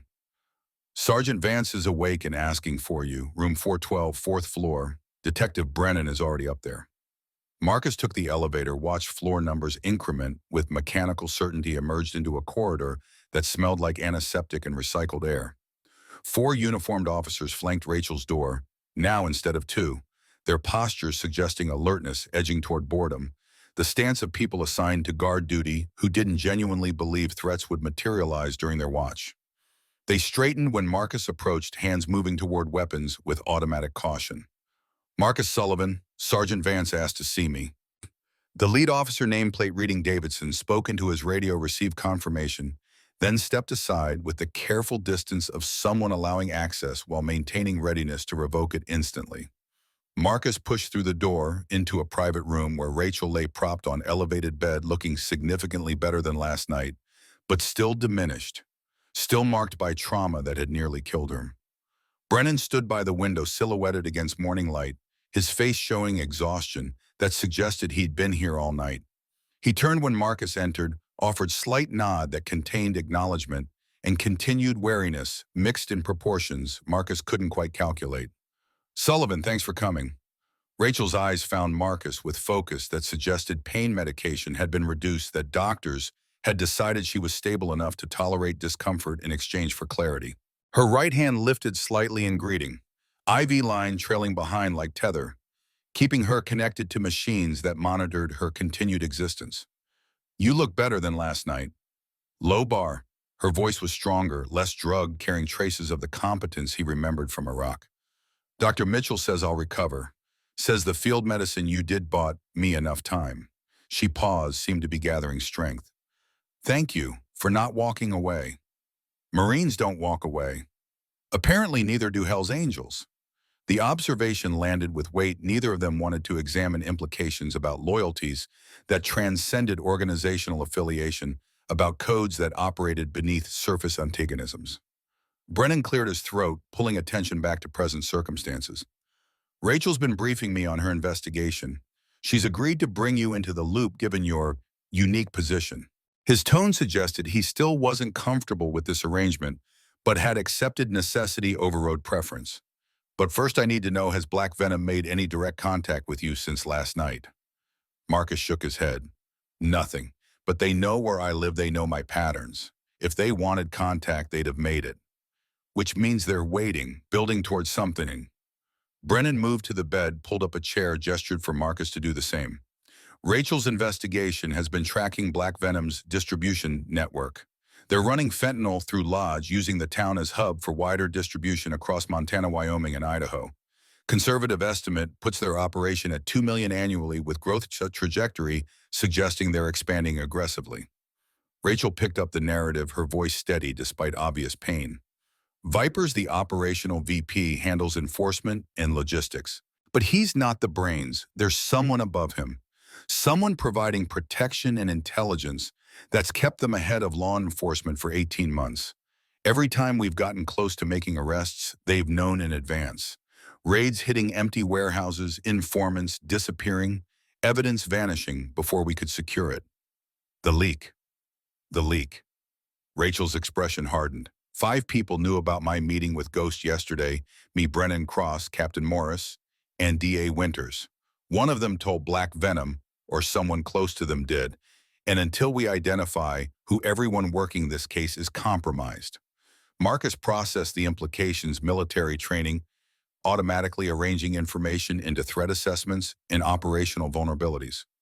You can't trust your own department, which means you can't use official channels. You need information from outside the system.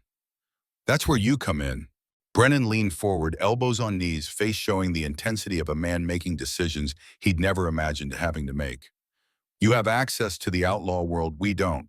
You can ask questions, gather intelligence, make connections that would get us stonewalled or worse. You help us find Ghost, help us identify the leak, and we'll make sure when arrests happen, they're clean and legal. And if we find Viper first, if he comes after me or Tommy or anyone in my club, you call us. You don't engage, you don't retaliate, you call for backup and let law enforcement handle it. Brennan held Marcus's gaze with expression that suggested he knew how unlikely compliance was, but needed to state parameters anyway. I know that's not how your world works. I know the club has its own justice system. But if you want this to end with Viper in prison instead of you in a cell or grave, you play it legal. Marcus thought about Iron's message about the president's expectation that he'd lead the chapter towards something resembling legitimacy, toward engagement with society rather than opposition to it. He thought about Tommy's faith that honor mattered more than convenience, about Lisa's offer to reconnect if he survived current complications. Playing it legal meant accepting constraints that chafed against instinct, meant trusting a system he had spent decades viewing as adversary. But maybe that was the point. Maybe becoming something better required doing things differently, even when different felt wrong. I'll work with you, but I need something in exchange. Brennan's expression suggested he'd been expecting this. What protection for Tommy Chen? He's newly patched, 23 years old, and Viper mentioned him by name as potential target. Put surveillance on him, make sure Black Venom knows he's being watched. We can't justify protective details for Hell's Angels members based on threats that might be theoretical.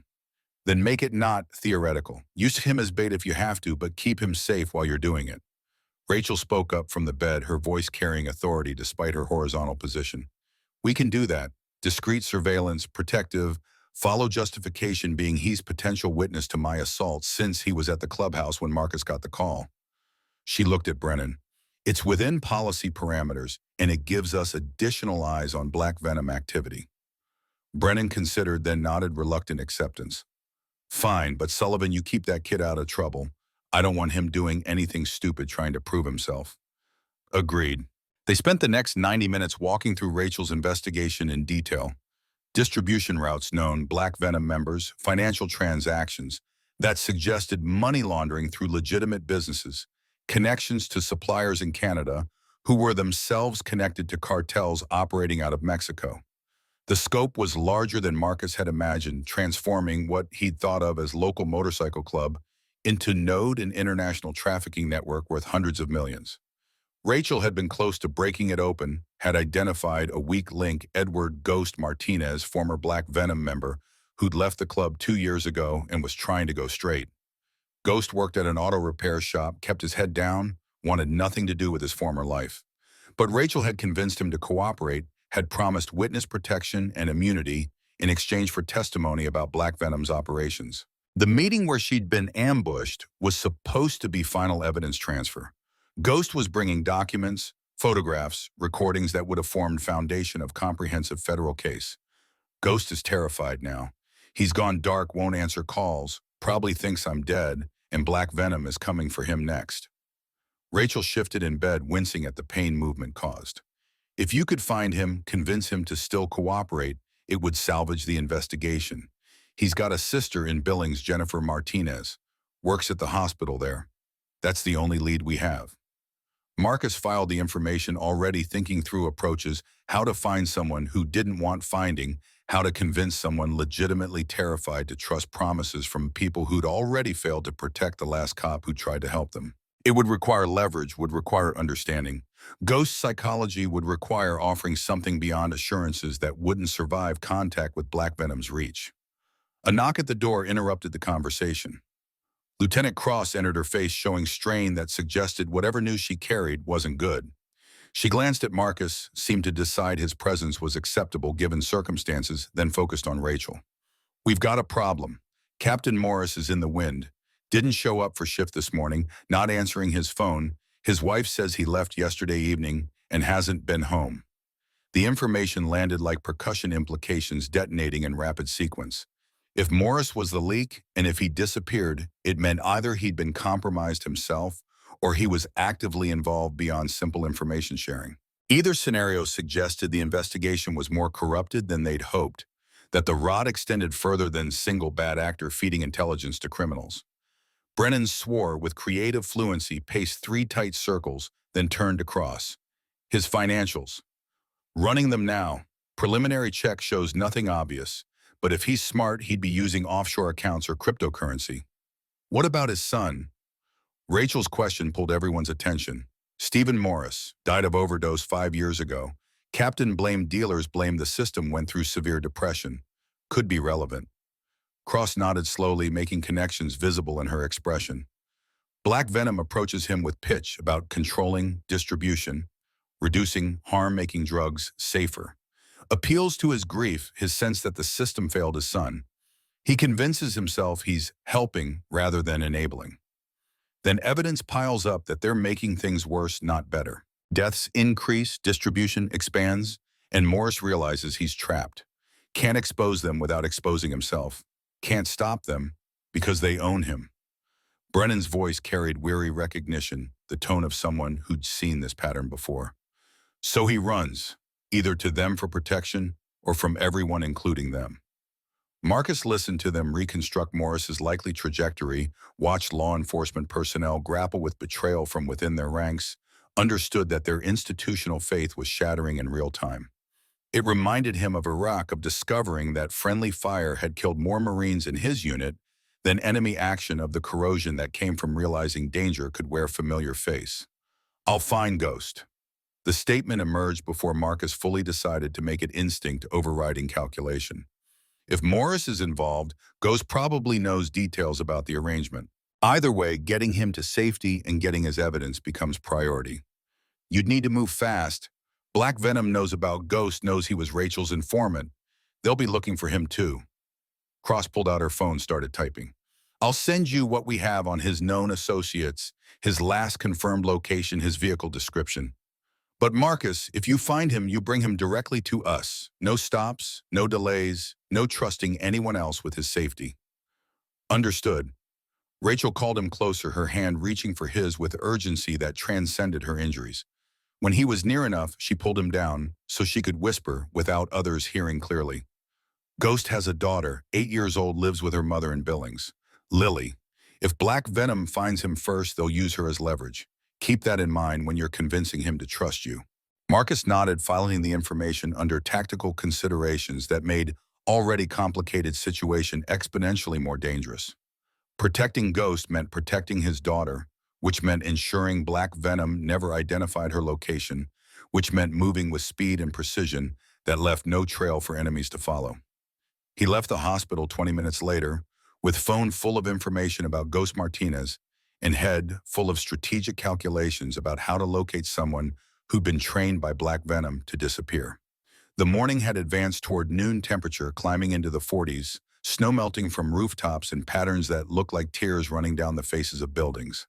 His bike started with familiar roar, and he headed toward the auto shop where Ghost had worked, not because he expected to find the man there, but because physical spaces sometimes revealed information people left behind without realizing. The shop sat in Lodge's industrial district, a 3-bay garage with hand-painted sign advertising honest repairs, fair prices. The kind of establishment that survived on reputation rather than marketing. The owner, a man in his 60s with hands permanently stained by grease, looked up from an engine rebuild when Marcus entered. Recognition flickered across his face. Hell's Angels weren't subtle, and the vest Marcus wore functioned as advertising, even when anonymity would be preferable. Help you. Looking for Eddie Martinez. Ghost. He working today. The owner's expression closed down wariness, replacing casual professionalism. Eddie don't work here no more. Left few days ago, didn't say where he was going. He in trouble. Don't know, don't care. He kept his head down, did good work, never brought drama to my shop. That's all I can tell you. Marcus read the man's body language, protective, suspicious.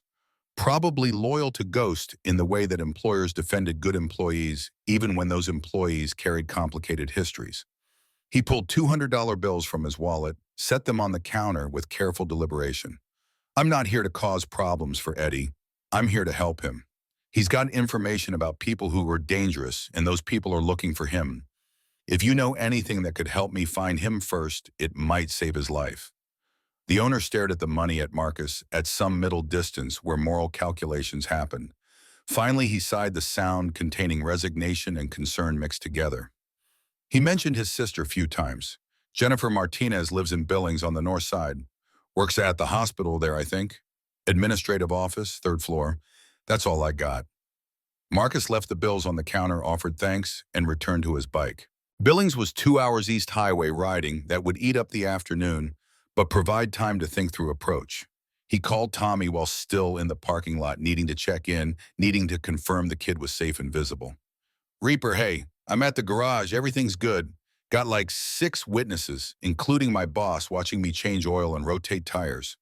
Plus, I think there's a cop following me, unmarked sedan, been parked across the street for an hour. That's your protection detail. Brennan's orders. Don't lose them. Protection from what? From making mistakes. Stay visible, stay at work, don't go anywhere alone. I'm heading to Billings for the day, won't be back until tonight. You need backup. I need you to stay put and not do anything that draws attention. Can you handle that? Yeah, I can handle it. Tommy's voice carried offense at the question, proving he was still young enough to think courage and caution were mutually exclusive. Just be careful. Okay, Viper's out there. I'm always careful. The lie came smoothly, automatic reassurance that both of them knew wasn't true, but needed to exchange anyway, because that's what approximated care looked like between men who'd been trained to suppress vulnerability.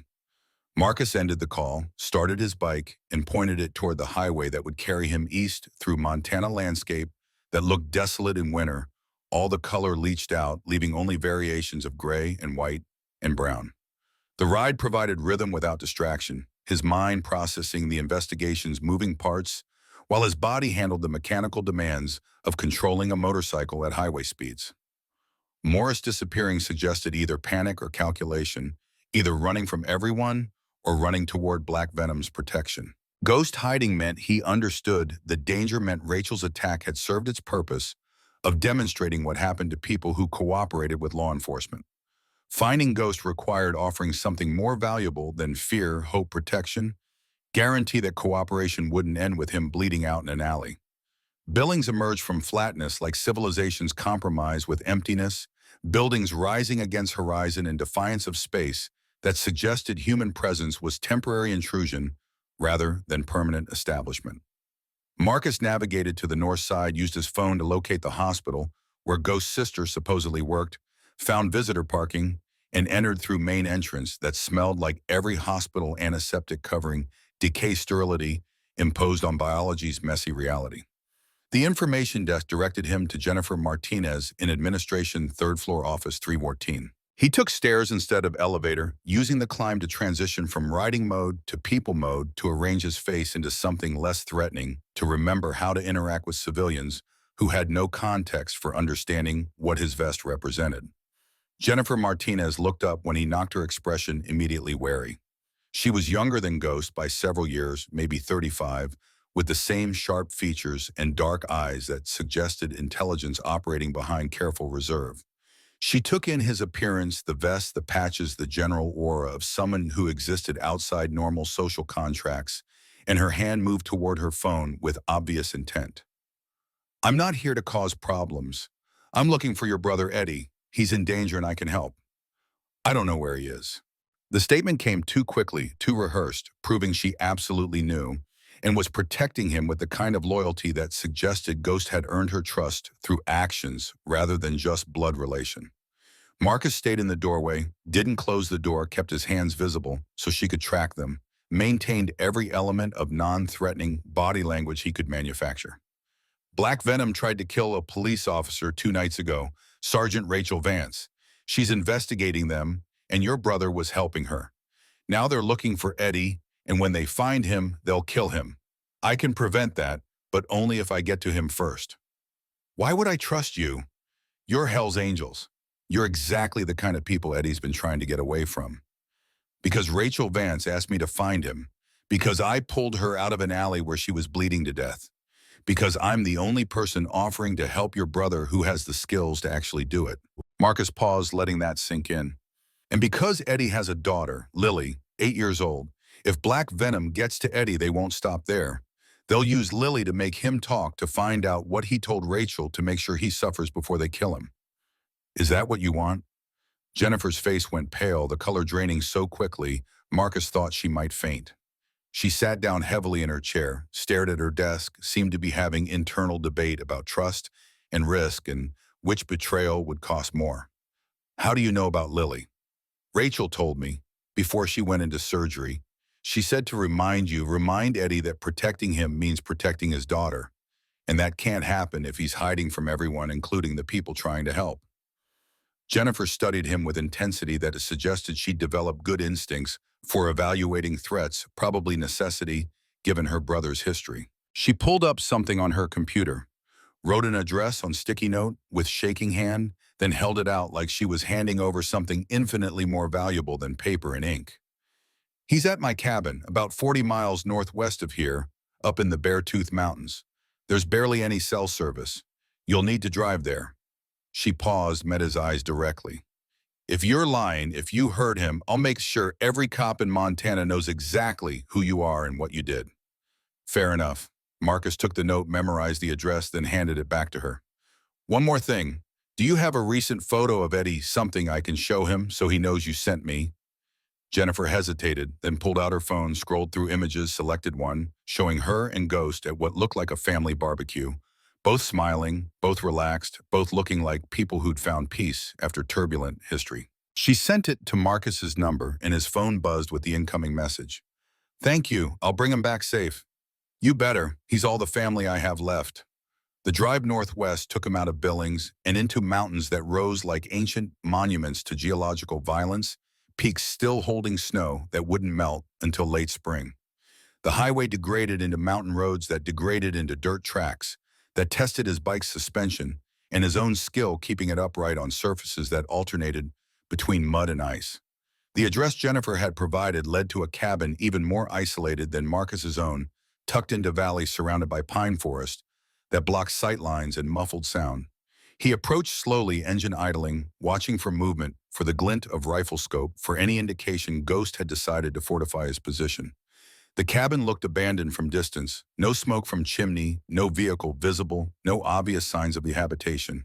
Marcus killed the engine 300 yards out, continued on foot, moving with combat tactics that felt appropriate for a situation that could turn lethal with minimal warning.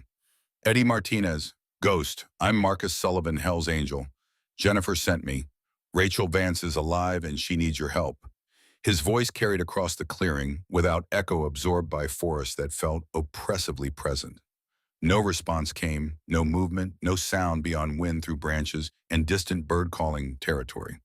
Marcus continued forward, maintaining visibility, keeping hands away from weapons, broadcasting non-aggression through body language, while remaining ready to react if aggression manifested from unexpected direction. The cabin's door opened suddenly, revealing Ghost Martinez, with shotgun pointed at Marcus's center mass finger on trigger, eyes showing the wildness that came from fear, mixing with exhaustion, mixing with desperate determination. He was smaller than Marcus expected from the investigation files, maybe 5'8", 160 wiry build, suggesting speed over power face that had seen too many bad decisions accumulated over too few years. Dark hair hung past his shoulders unkempt, and 3 days of stubble covered his jaw. He looked like a man who'd been running for a while and knew the running was almost over. Stop right there. I don't know you. I don't trust you, and I'll blow you in half if you take another step. Marcus stopped, raised his hands shoulder height, made himself as non-threatening as possible. While wearing vest that marked him as member of organization, Ghost had spent years trying to escape. Rachel's alive. She's in St. Mary's Hospital recovering from surgery. She told me about your evidence about the case you were building against Black Venom. I'm here to get you somewhere safe so that work doesn't die with her. Bullshit. Rachel's dead. They killed her, and now you're here to finish me. Check your phone. If you've got signal, pull up news from Lodge. Rachel Vance, police sergeant, shot but survived. I'm the one who found her, who did first aid, who got her to the hospital. Marcus kept his voice level, reasonable, the tone of someone stating facts rather than pleading case.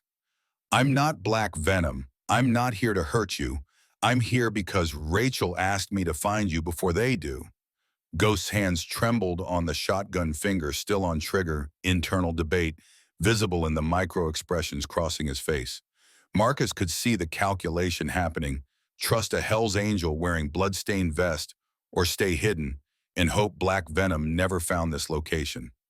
Neither option was good, both carried risk, and Ghost knew it. Why would Hell's Angels help a cop? Because Rachel and I served together in Iraq. Because she saved my life once, and I saved hers 2 nights ago. Because whether you believe it or not, some of us still follow codes that matter more than organizational loyalty. Marcus slowly reached for his phone, moving with exaggerated care so Ghost wouldn't interpret it as reaching for weapon. Jennifer sent me. Look. He held up the phone, showing the barbecue photo, Jennifer and Ghost smiling in sunlight, image of normalcy and family that felt like artifact from different universe. Ghost's expression shifted, shotgun lowering marginally as he recognized the picture, recognized the implicit message that his sister trusted this stranger enough to reveal his location. Jennifer told you where I am. She's worried about you, about Lily. She knows Black Venom won't stop with just you.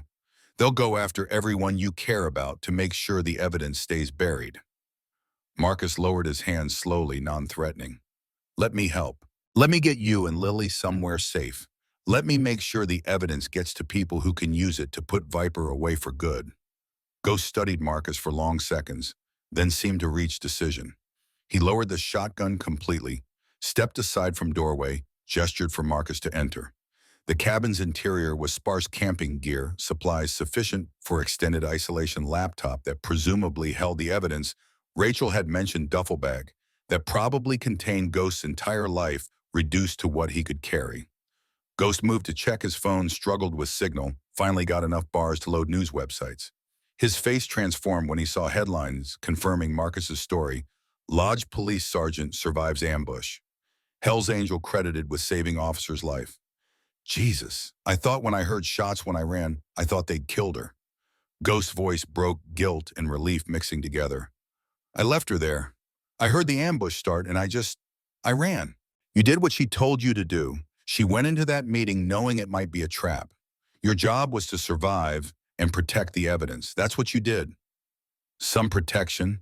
Ghost gestured at the cabin, at his isolation, at the accumulated fear visible in every detail of his makeshift sanctuary. I've been up here for 2 days, jumping at every sound, expecting them to kick down the door any second. They will find you eventually.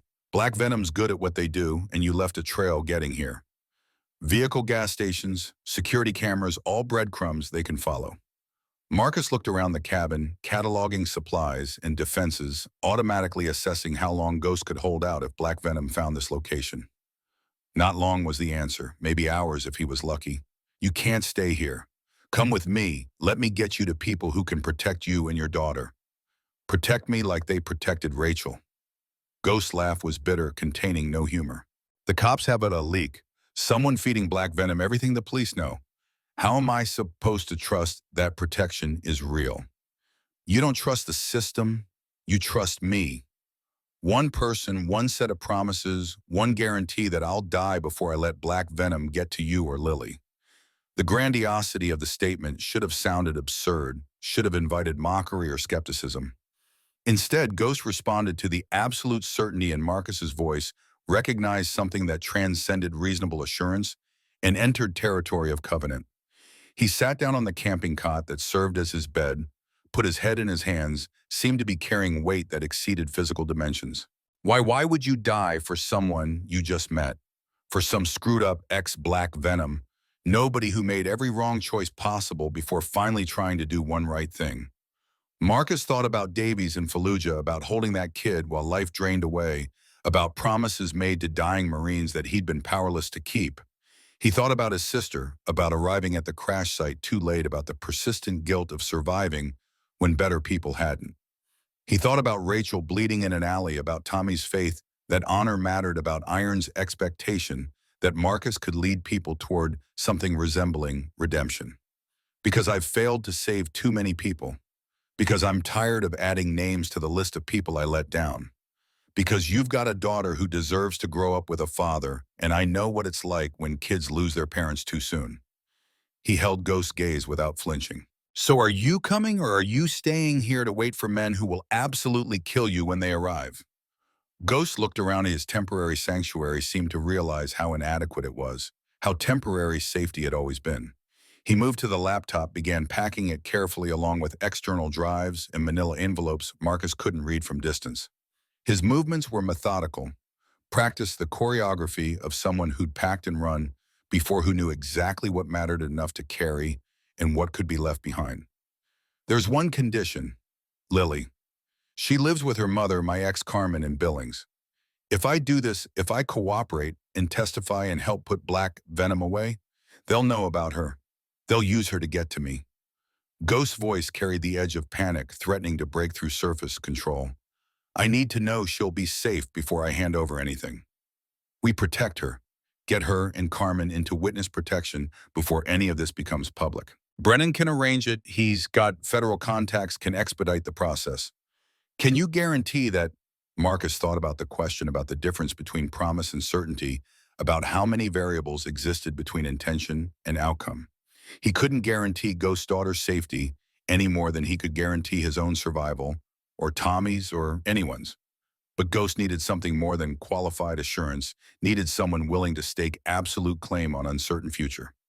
I guarantee I'll do everything possible to keep her safe. If Black Venom gets to Lily, it'll be because I'm dead and can't stop them anymore. That good enough? Ghost stared at him for a long moment, then nodded slowly, accepting the terms. Understanding that was the best offer he'd received from Universe, that specialized in breaking promises. He finished packing, shouldered a backpack that contained his evidence and whatever else he'd decided mattered enough to carry, then looked around the cabin one final time, like he was saying goodbye to something more than just temporary shelter. Okay, let's go. But we stop at Carmen's place first. I need to see Lily, need to make sure she understands what's happening before strangers show up claiming they're protecting her. Agreed. We'll call Brennan from the road, have him arrange protective detail and witness protection paperwork. Then we get you both to a secure location and figure out next steps. They moved toward the door together, Ghost following Marcus's lead, trusting in the way that desperate people trust when options have narrowed to single pathway. Marcus stepped outside, first scanning tree line with combat alertness, looking for signs that Black Venom had found them, that the window for escape had already closed. The clearing appeared empty. The forest was silent except for wind and distant bird calls. Marcus's bike waited where he'd left it, undisturbed chrome reflecting afternoon sun that had broken through morning clouds. He started to relax, started to believe they might actually extract Ghost without complications. That's when the first shot rang out. The bullet hit dirt 3 feet from Marcus's boot, high-powered rifle round that sprayed earth in the unmistakable message that next shot wouldn't miss. Marcus grabbed Ghost, threw them both back toward the cabin, drew his .45 with fluid motion that came from muscle memory, older than conscious thought. How many exits? Just the front, back wall is solid. Ghost's voice had gone high with panic, eyes wide with the terror of knowing his worst fears had materialized. Windows 2, side and back, both small. Marcus processed tactical situation with combat-trained, speed, unknown number of shooters. Limited ammunition cabin that could be surrounded and burned. A Ghost who appeared to be approximately 30 seconds from complete psychological collapse. They'd walked into ambush despite his caution, which meant Black Venom had either followed him from Billings or had found the cabin independently through their own investigation. Another shot, this one hitting the cabin's doorframe, splintering wood 6 inches from Marcus's head. Professional shooting, deliberate near misses designed to pin them down while other elements maneuvered into position. Marcus pulled Ghost away from the door, moved to the side window, risked quick glance outside. 3 men visible in tree-lined tactical positions suggesting military training. 2 more likely on other sides of cabin, classic 5-man assault team. They wore black Venom cuts, moved with coordination that spoke to extensive practice, carried weapons that looked expensive and well-maintained. His phone showed 1 bar of signal fluctuating in and out. He dialed Brennan, praying the connection would hold long enough. Sullivan, what's under fire? Beartooth Mountains, 40 miles northwest of Billings. Jennifer Martinez's cabin. Black Venom, at least 5 shooters, maybe more. Ghost is with me. We're pinned down, need immediate backup. The signal died before Brennan could respond, leaving Marcus staring at no service message, while gunfire continued outside, rounds hitting cabin walls with sound like violent percussion. He turned to Ghost, who'd curled into fetal position against the far wall, hands over his head, breathing in rapid, shallow gasps that suggested panic attack in progress. Ghost, Eddie, look at me. No response. Ghost was gone into whatever internal space terror creates, dissociated from present circumstances, useless for anything requiring coordination or courage. Marcus moved back to the window, assessed angles, calculated odds. They couldn't stay here, Black. Venom would eventually rush the cabin or burn them out. They couldn't run open ground between cabin and tree line, was kill zone. The only option was the one that made least tactical sense but offered psychological advantage: attack. Instead of defend, take initiative instead of reacting force. Black Venom to respond to him rather than executing their plan. He checked his .45 full magazine, +1 in chamber, 15 rounds total. 2 spare magazines in his vest. 45 rounds against at least 5 men with rifles. The mathematics were terrible, but mathematics didn't account for training, didn't account for determination, didn't account for the fact that Marcus had survived worse odds in Iraq through combination of skill and stubborn refusal to surrender. Ghost, I need you to listen. When I go out there, you run. North side of cabin into the trees, don't stop running until you find the road. Flag down any vehicle, tell them to call 911, tell them officer needs assistance. You understand? Ghost's eyes focused, slightly processing words through fog of panic. You can't go out there, they'll kill you. Maybe, but while they're killing me, you're escaping. And that's what matters. You get out, you get the evidence to Brennan, you make sure Rachel didn't almost die for nothing. I can't, I'm not. You're a father, your daughter needs you alive. So when I say run, you run. That's not a request, that's an order from someone who's done this before and knows what he's talking about. Marcus didn't wait for Ghost to argue or agree or process the insanity of what he was about to do. He moved to the door, took 3 deep breaths that centered him the way he'd learned in the Corps, felt time slow down the way it always did. Before combat, felt clarity emerge from chaos like signal breaking through static. He kicked the door open and launched himself outside, firing as he moved 3 rapid shots toward positions where muzzle flash had revealed shooters. Return fire came immediately, the rounds tracking his movement, dirt exploding in patterns that would have killed him if he'd moved 1 second slower or 1 foot different direction. He rolled behind the woodpile that sat 30 feet from cabin, inadequate cover, but better than nothing, kept firing toward tree line while screaming at Ghost, run now. Through peripheral vision, he saw Ghost stumble out of cabin, saw the man freeze for half second. That might cost everything, then saw survival instinct finally override fear, and Ghost took off running north toward trees, carrying the backpack that held evidence worth killing for. Black Venom's attention split, some continuing to fire at Marcus, others tracking Ghost's movement. Marcus made the decision that would either save Ghost or doom them both. He stood from cover, drew all fire to himself, became the target that couldn't be ignored. Bullets found him almost immediately.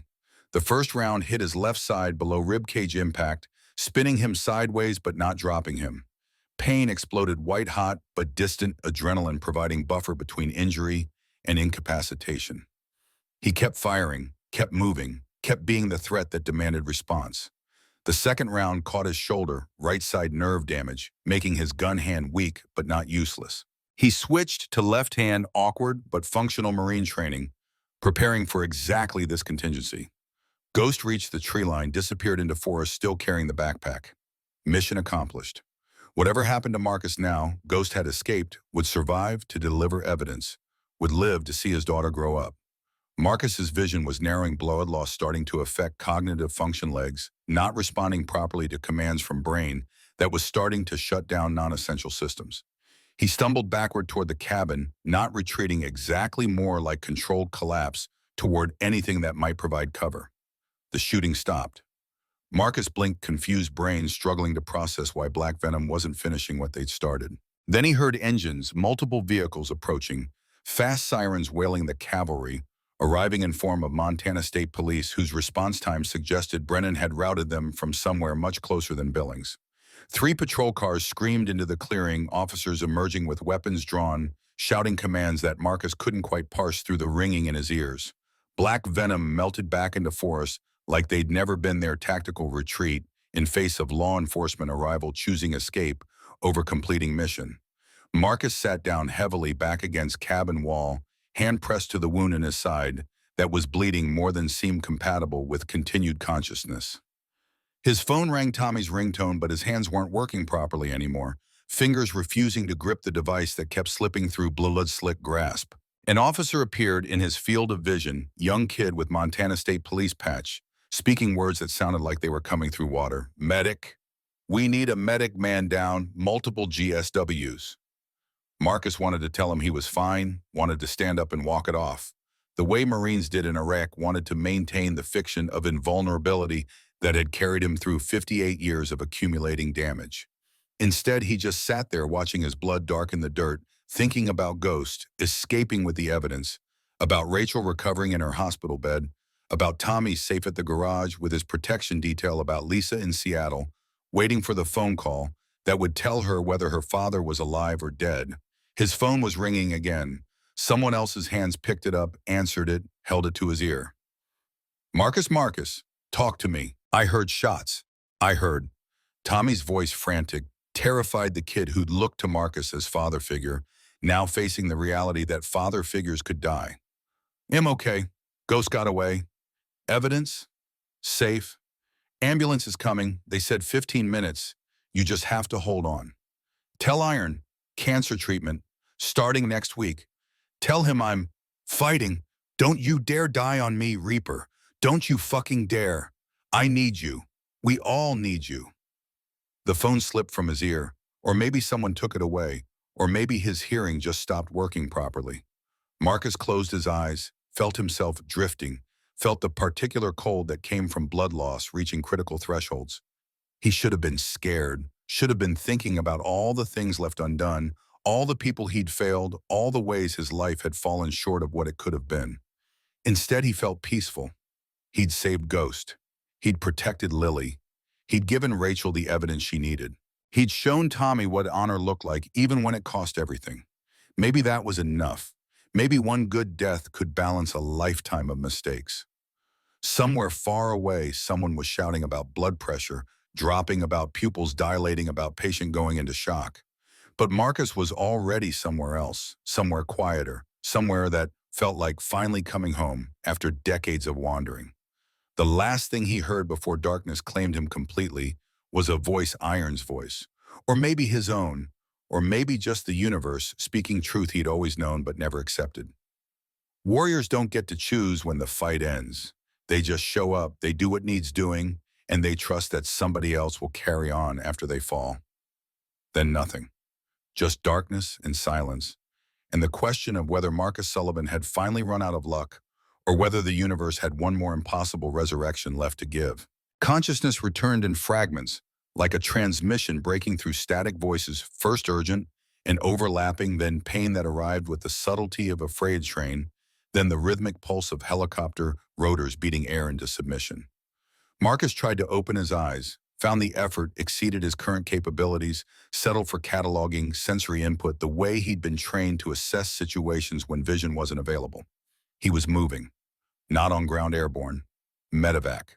The vibration pattern matched Black Hawk helicopters from Iraq, though his rational mind knew this was civilian air ambulance, though, that he was in Montana, not Fallujah, that the voices speaking medical terminology above him were paramedics, not combat medics. BP stabilizing, 80 over 50 up from 70 over 40. 2 units in starting third, both entry wounds packed bleeding controlled. Patient's Marine Corps, according to the trooper. Might be why he's still alive, probably knows how to survive getting shot better than most people know how to survive paper cuts. The last comment would have made Marcus laugh if his body had been capable of coordinating the muscle movements required. Instead, he just drifted floating on morphine and blood loss and the strange dissociation that came from occupying a body that had stopped functioning according to operator specifications. Time became elastic stretching and compressing without pattern. The helicopter landed, he felt the touchdown, felt hands lifting in his gurney, felt movement through space that might have been hospital corridors, or might have been tunnels into afterlife. He couldn't tell and didn't particularly care. Then Rachel's voice cutting through pharmaceutical fog with startling clarity. "That's Marcus Sullivan. He saved my life 2 nights ago. You do not let him die, you understand. Whatever it takes, whatever resources you need, you keep him alive. Someone, Doctor." Mitchell may be responding with professional calm. "We've got him, Sergeant. He's strong. He's got good vitals, considering blood loss, and we're taking him to surgery now. But you need to step back and let us work." Marcus wanted to tell Rachel she should be in bed, recovering, not standing in emergency department issuing commands to trauma surgeons. But his voice wasn't responding to commands from his brain, wasn't producing anything beyond sounds that probably resembled wounded animal more than human speech. Then darkness again, deeper this time, surgical anesthesia, pulling him under with pharmaceutical, certainty that his body interpreted as death and his mind interpreted as mercy. The first thing Marcus became aware of when consciousness returned for real was beeping. Rhythmic electronic, the sound of medical equipment monitoring functions. His body was apparently still capable of performing despite his best efforts to bleed out in a Montana clearing. The second thing was pain. Not the acute agony of fresh bullet wounds, but the deep, persistent ache of tissue healing, of surgical repairs, trying to knit flesh back together. He opened his eyes, found himself in a hospital room that looked identical to the one where Rachel had recovered. Probably same floor, possibly even same wing. Afternoon light filtered through blinds, suggesting he'd lost hours or days to unconsciousness and surgery, and whatever medical interventions had prevented his death. A figure sat in the chair beside his bed, slumped in sleep that looked recent and hard-won. Tommy. The kid's new Hells Angels patch was visible on his vest, and his face showed exhaustion, mixed with the particular relief that came from vigil ending with patients surviving. Marcus tried to speak, found his throat raw and uncooperative. He made a sound barely qualifying as word, but sufficient to wake Tommy, whose eyes snapped open with the alertness of someone who'd been maintaining watch even while sleeping. "Reaper, Jesus, you're awake." Tommy sat forward, reached for Marcus's hand, then seemed to remember that physical affection between men required careful negotiation. "You've been out for 3 days. Surgery, then medically induced coma, while they made sure there wasn't brain damage from blood loss." Marcus processed that information slowly, brain still operating at reduced capacity. 3 days, 72 hours lost to darkness. He tried to catalog what he remembered: the ambush, Ghost running, getting shot, Tommy's voice on the phone before everything went black. Ghost? Safe. Brennan got him and his daughter into federal witness protection. The evidence he had, it's everything Rachel needed. Documents, recordings, photographs, complete record of Black Venom's distribution network, financial transactions, corruption payments. They've already started making arrests. Relief washed through Marcus, worth more than pain medication. Ghost had survived, had delivered the evidence, had made Marcus's near death mean something beyond just another close call in a life full of them. Viper, Tommy's expression darkened. Still out there, but not for long. There's a federal manhunt, every law enforcement agency in 3 states looking for him. He can't hide forever. Marcus closed his eyes, absorbed that information, understood that unfinished business remained. Viper still breathing meant threat persisted, meant people Marcus cared about remained in danger, meant the war wasn't over, despite its most recent battle concluding with temporary victory. How bad? Marcus gestured weakly at his own body, at the bandages. He could feel restricting movement, at the pain that suggested damage extensive enough to require significant recovery. 2 gunshot wounds. One grazed your ribs, looked worse than it was, mostly soft tissue damage. The other went through your shoulder, shattered your collarbone, required surgery to pin everything back together.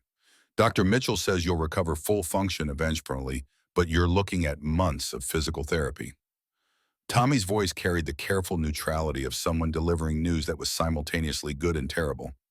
She also says you're lucky. Another inch either direction on either shot, you'd be dead. Not lucky, trained. Big difference.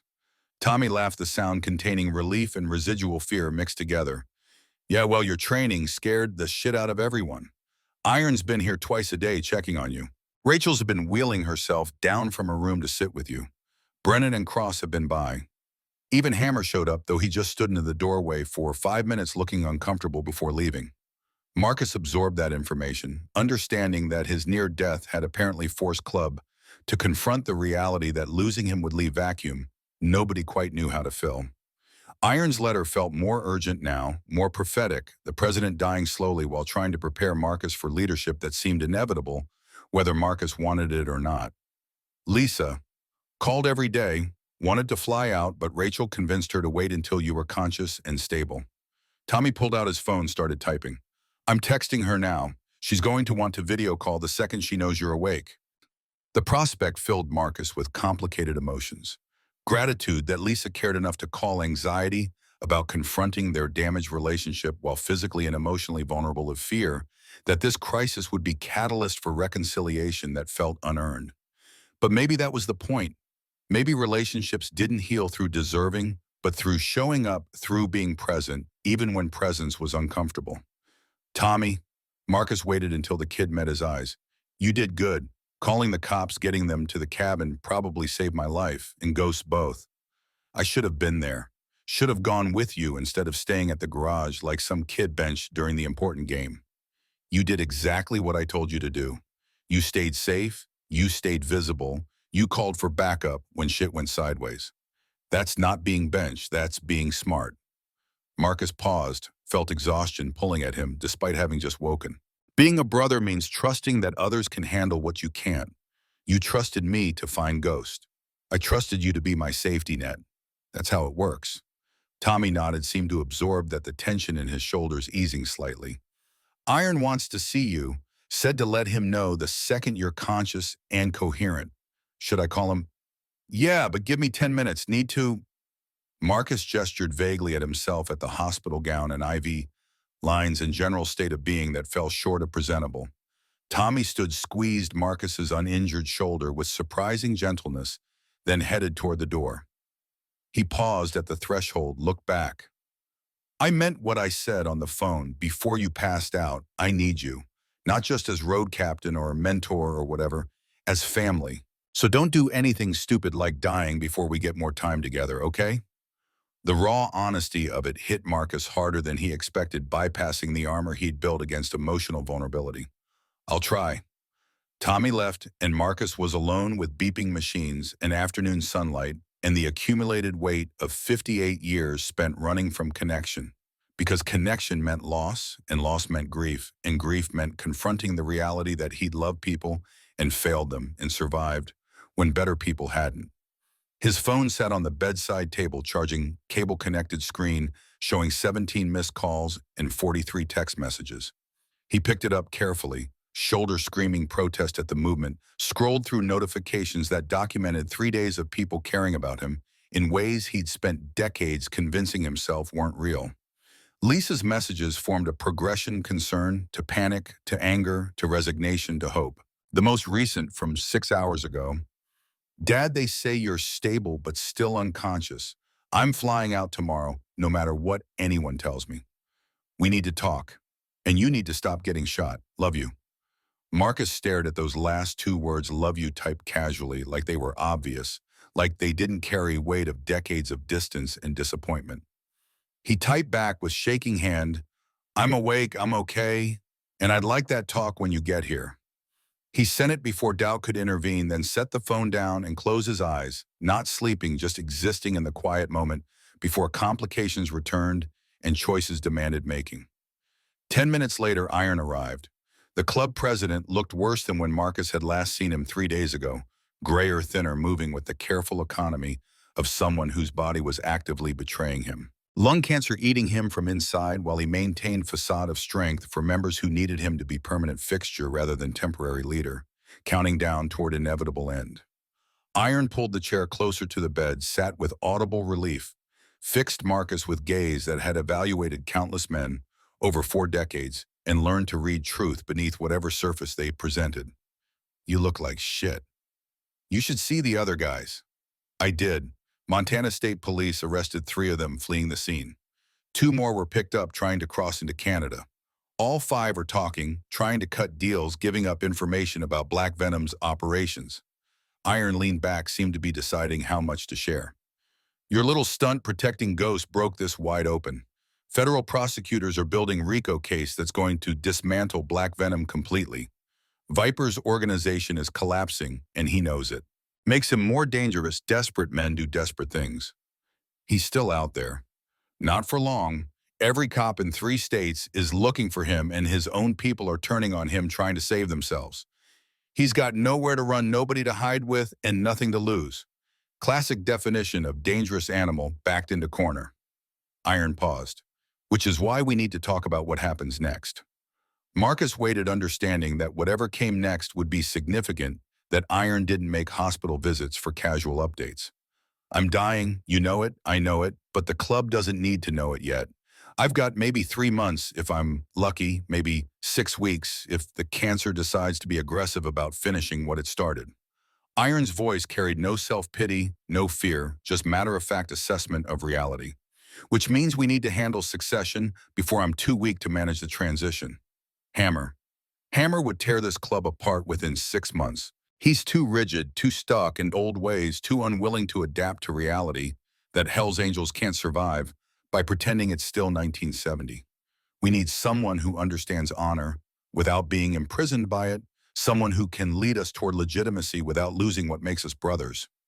Iron held Marcus's gaze.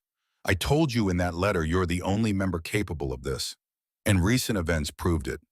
You worked with cops to catch criminals. You saved lives on both sides of the law.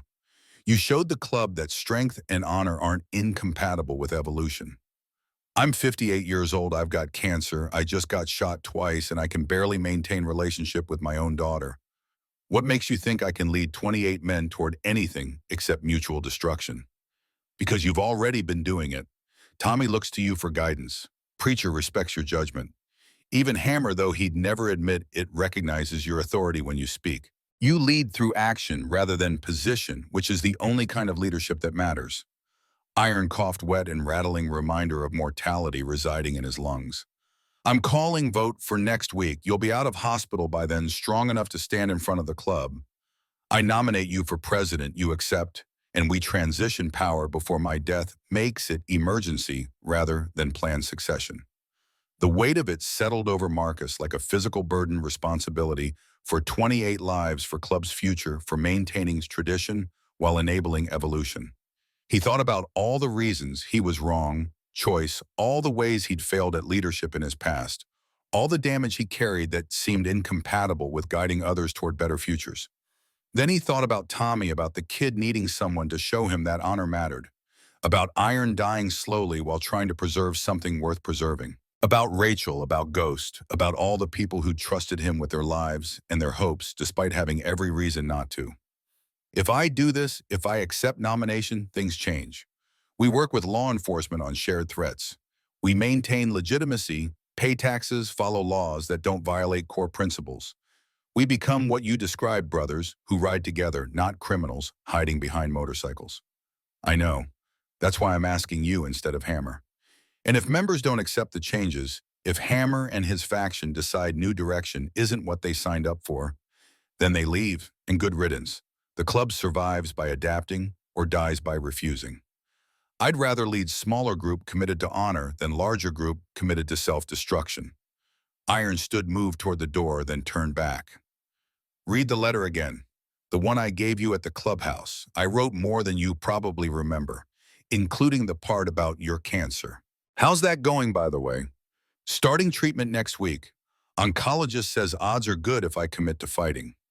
Good, because I need you alive for at least a few more years, long enough to stabilize succession, long enough to see this club transform into something sustainable. Iron smiled, rare expression that softened his weathered features. And selfishly, I want to die knowing I left this family in good hands.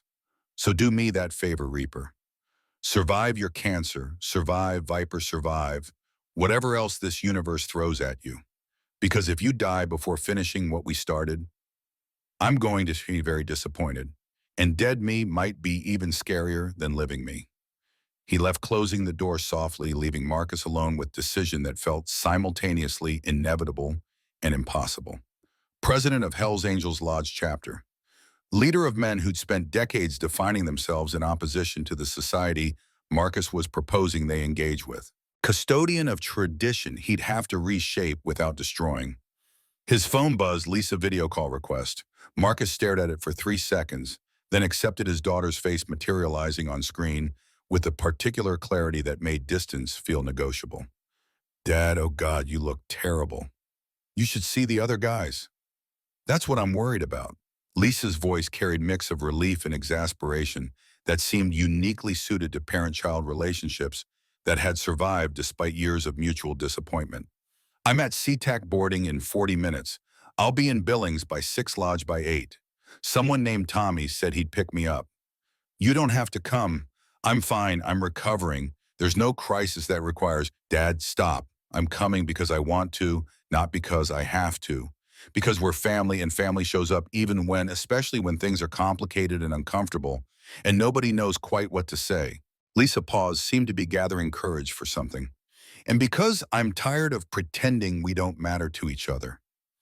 You almost died again, and I realized I'm running out of time to fix what's broken between us. So I'm coming and we're talking and you're going to let me be your daughter instead of just persons you feel guilty about disappointing. The directness of it, the refusal to let him hide behind excuses or deflection, reminded Marcus why Lisa had succeeded in building life he'd failed to build. She faced problems directly instead of riding away from them, hoping distance would make them irrelevant. Okay, I'd like that.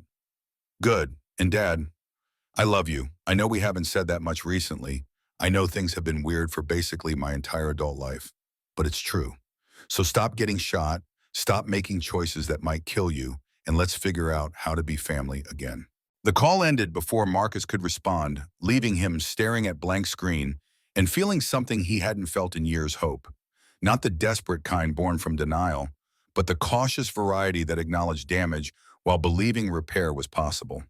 Marcus stood in the clubhouse meeting room for the first time since his surgery, left arm in sling, supporting his pinned collarbone ribs taped beneath his shirt, where the graze wound was still healing, exhaustion visible in every line of his body, but determination overriding physical limitation. 28 members assembled before him, some supportive, some skeptical, all waiting to hear why Iron had called emergency meeting during what should have been Marcus's recovery period. Lisa sat in the back corner, not member, not prospect, not anything that club. Rules traditionally allowed in meeting room, but Iron had made exception because she was Marcus's daughter. And because he understood that some moments required witnesses from outside the Brotherhood to make them real. Tommy stood beside Marcus, the kid's new patch catching light, his presence representing something important about succession and mentorship, and the way knowledge passed from generation to generation through demonstration rather than instruction. Iron rapped the gavel 3 times, establishing order, then stood with visible effort that suggested this might be among his final acts as president. When he spoke, his voice carried authority that transcended physical decline, the weight of 4 decades spent building and maintaining and protecting family that existed beyond blood. Brothers, I've called you here because it's time to discuss the club's future. My future specifically. He paused, let silence build. I have stage 4 lung cancer. 6 months maximum, probably less, which means we need to handle presidential succession before it becomes emergency rather than planned transition. The announcement landed like concussion shock waves radiating through room as members processed information most had suspected but none had confirmed. Hammer started to stand, presumably to make case for his own candidacy, but Iron silenced him with gesture that brooked no interruption. I'm nominating Marcus Sullivan for president.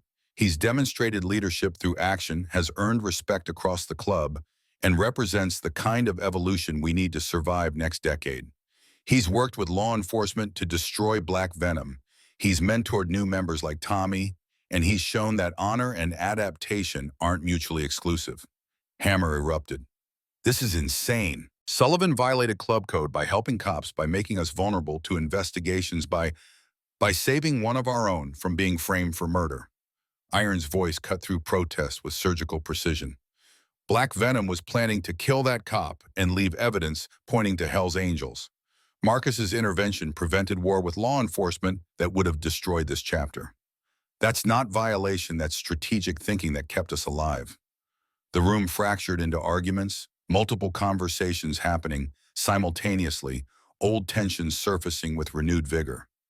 Marcus stood silent, letting it play out, understanding that accepting nomination meant accepting whatever came next, support or opposition unity, or fracture success, or catastrophic failure.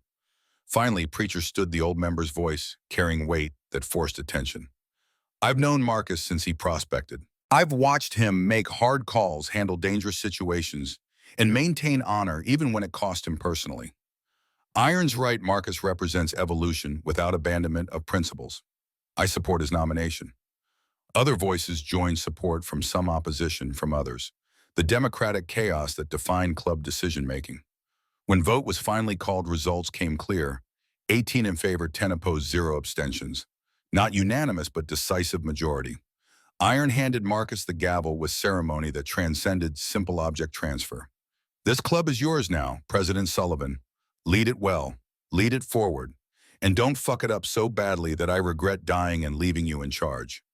The room erupted in laughter that dissolved remaining tension, and then members were crowding forward to shake Marcus's hand, to offer congratulations or concerns, to begin negotiating what this transition meant for their individual relationships with power and authority.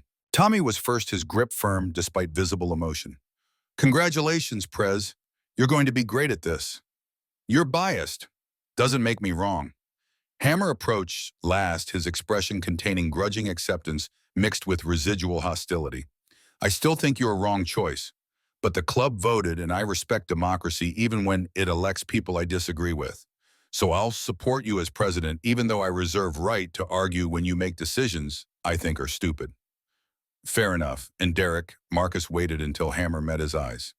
I'm going to need your experience and your institutional knowledge. You don't have to like me, but I hope we can work together for the club's benefit.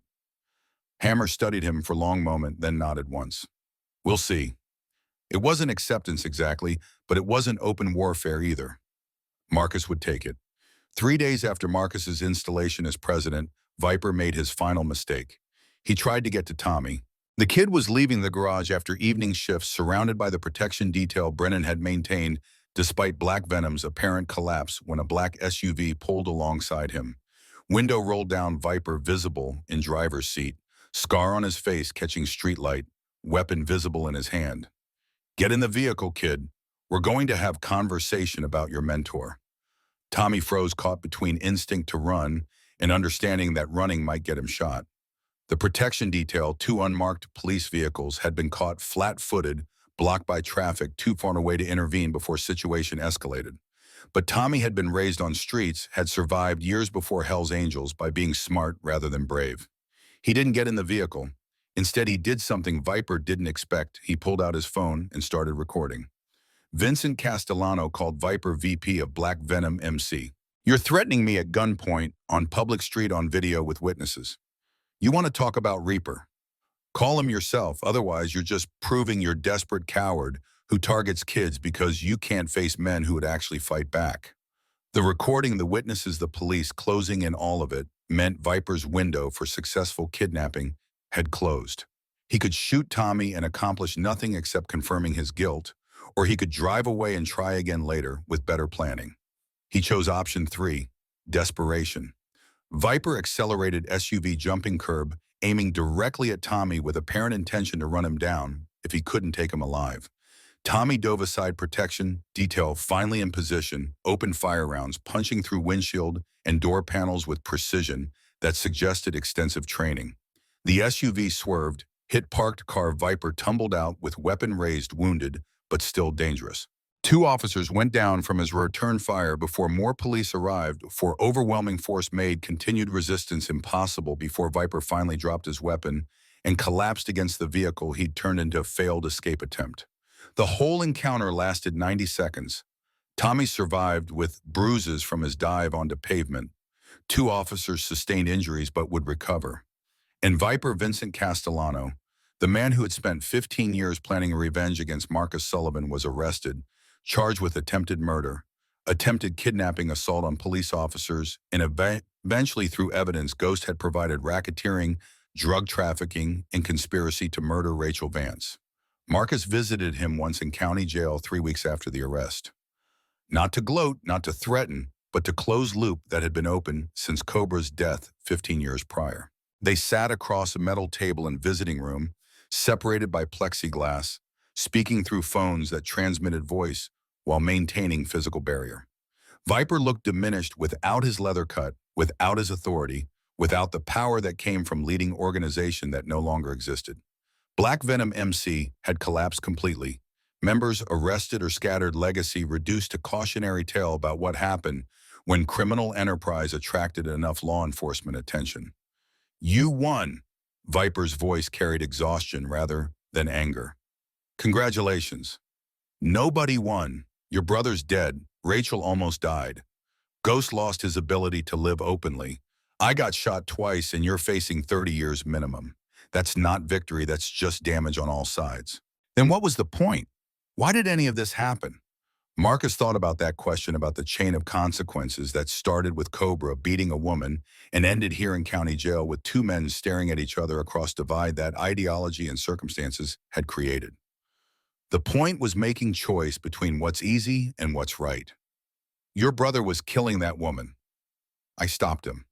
That's where everything started, with choice to intervene instead of walk away.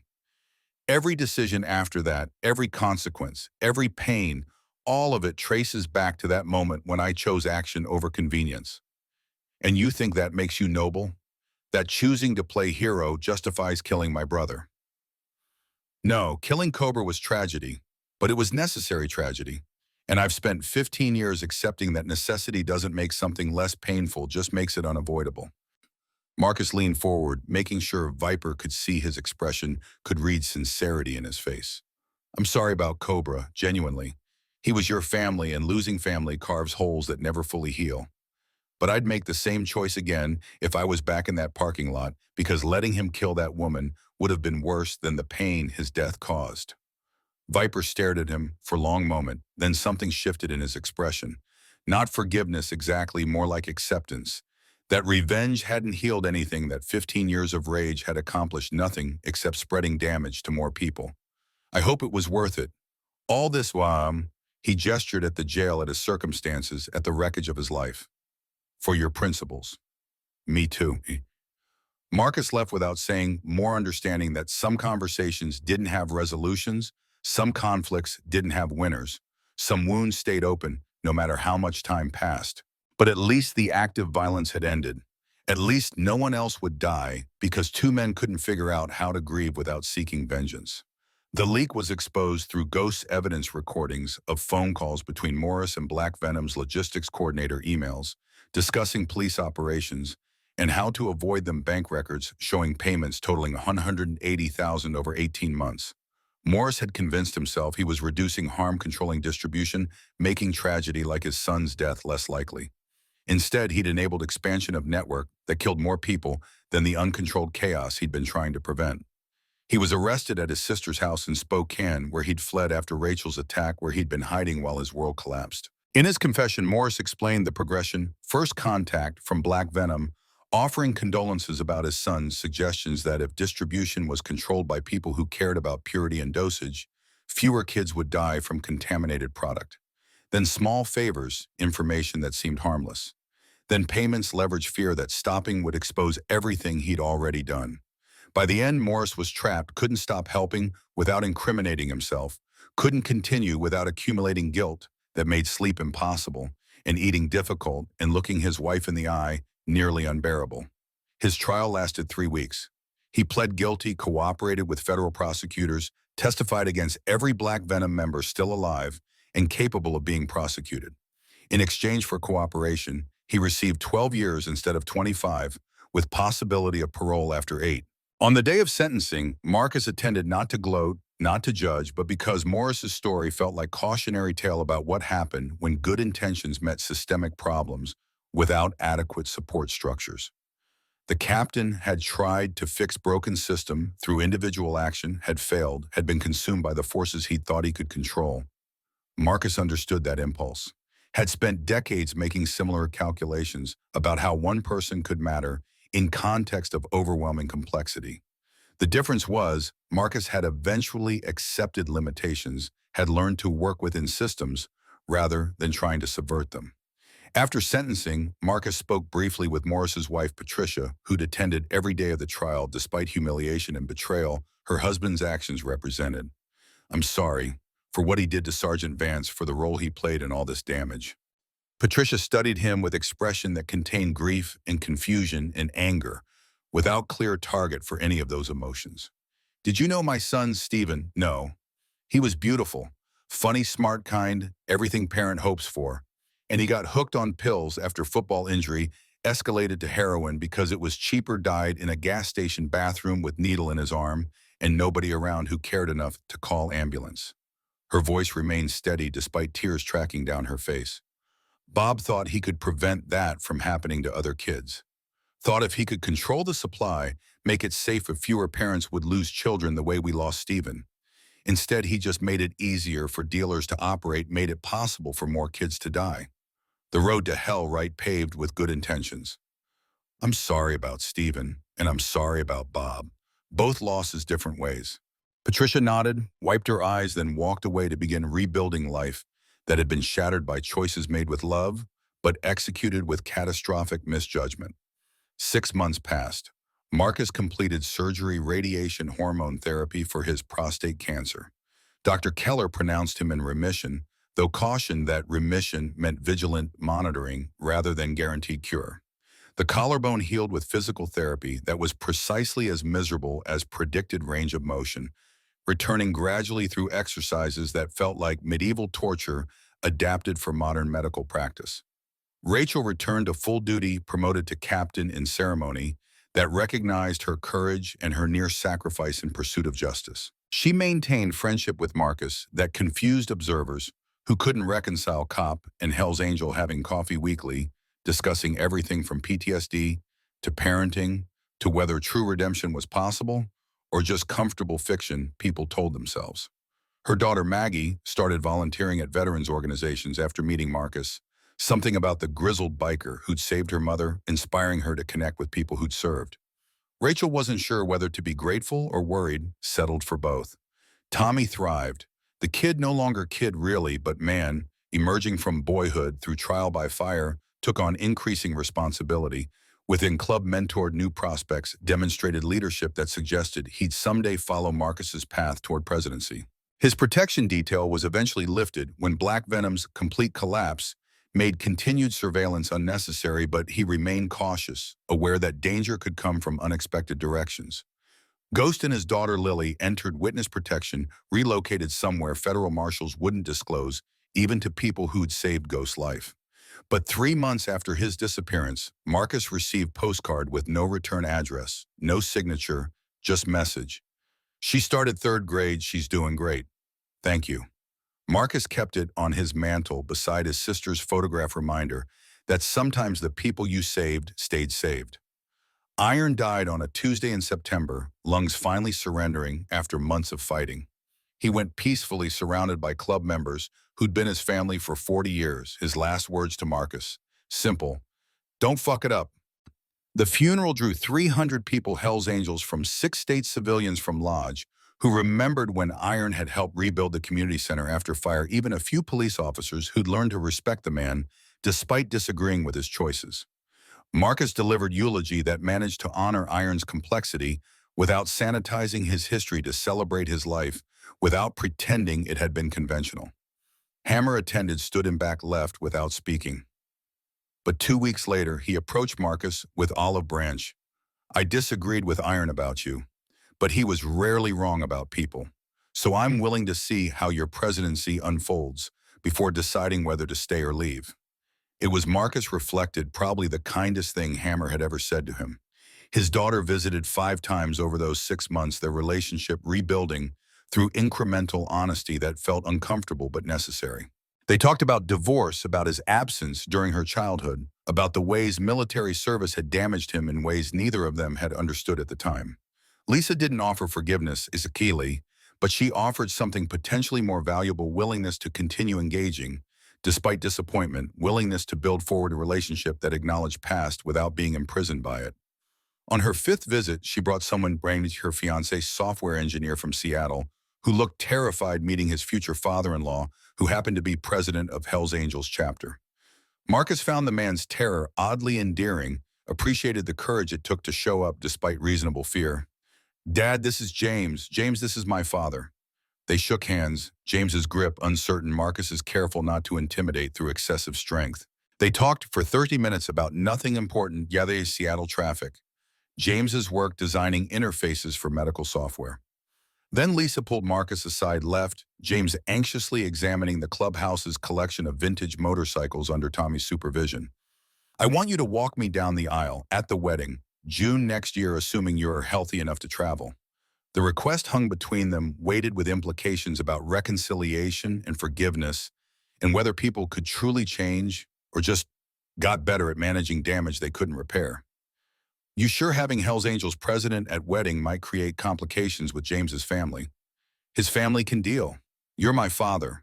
And despite everything, despite years of distance, despite all the ways we've failed each other, I want you there. I want you to be part of my life going forward. Not just ghost I occasionally call out of guilt." Marcus felt something break and heal simultaneously in his chest, years of careful emotional control cracking to reveal the hope he'd buried beneath cynicism and self-protection. "I'd be honored." Lisa hugged him then, first time in years physical contact that reminded Marcus what family felt like when you stopped running from it.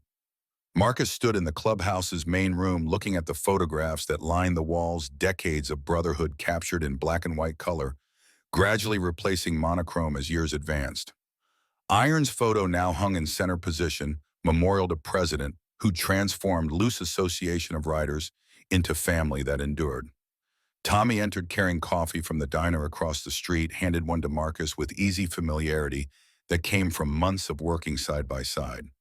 "Morris hearing is today. Parole board reviewing his case after 3 years served." "I know, Rachel's testifying." "For or against?" "For, ma'am."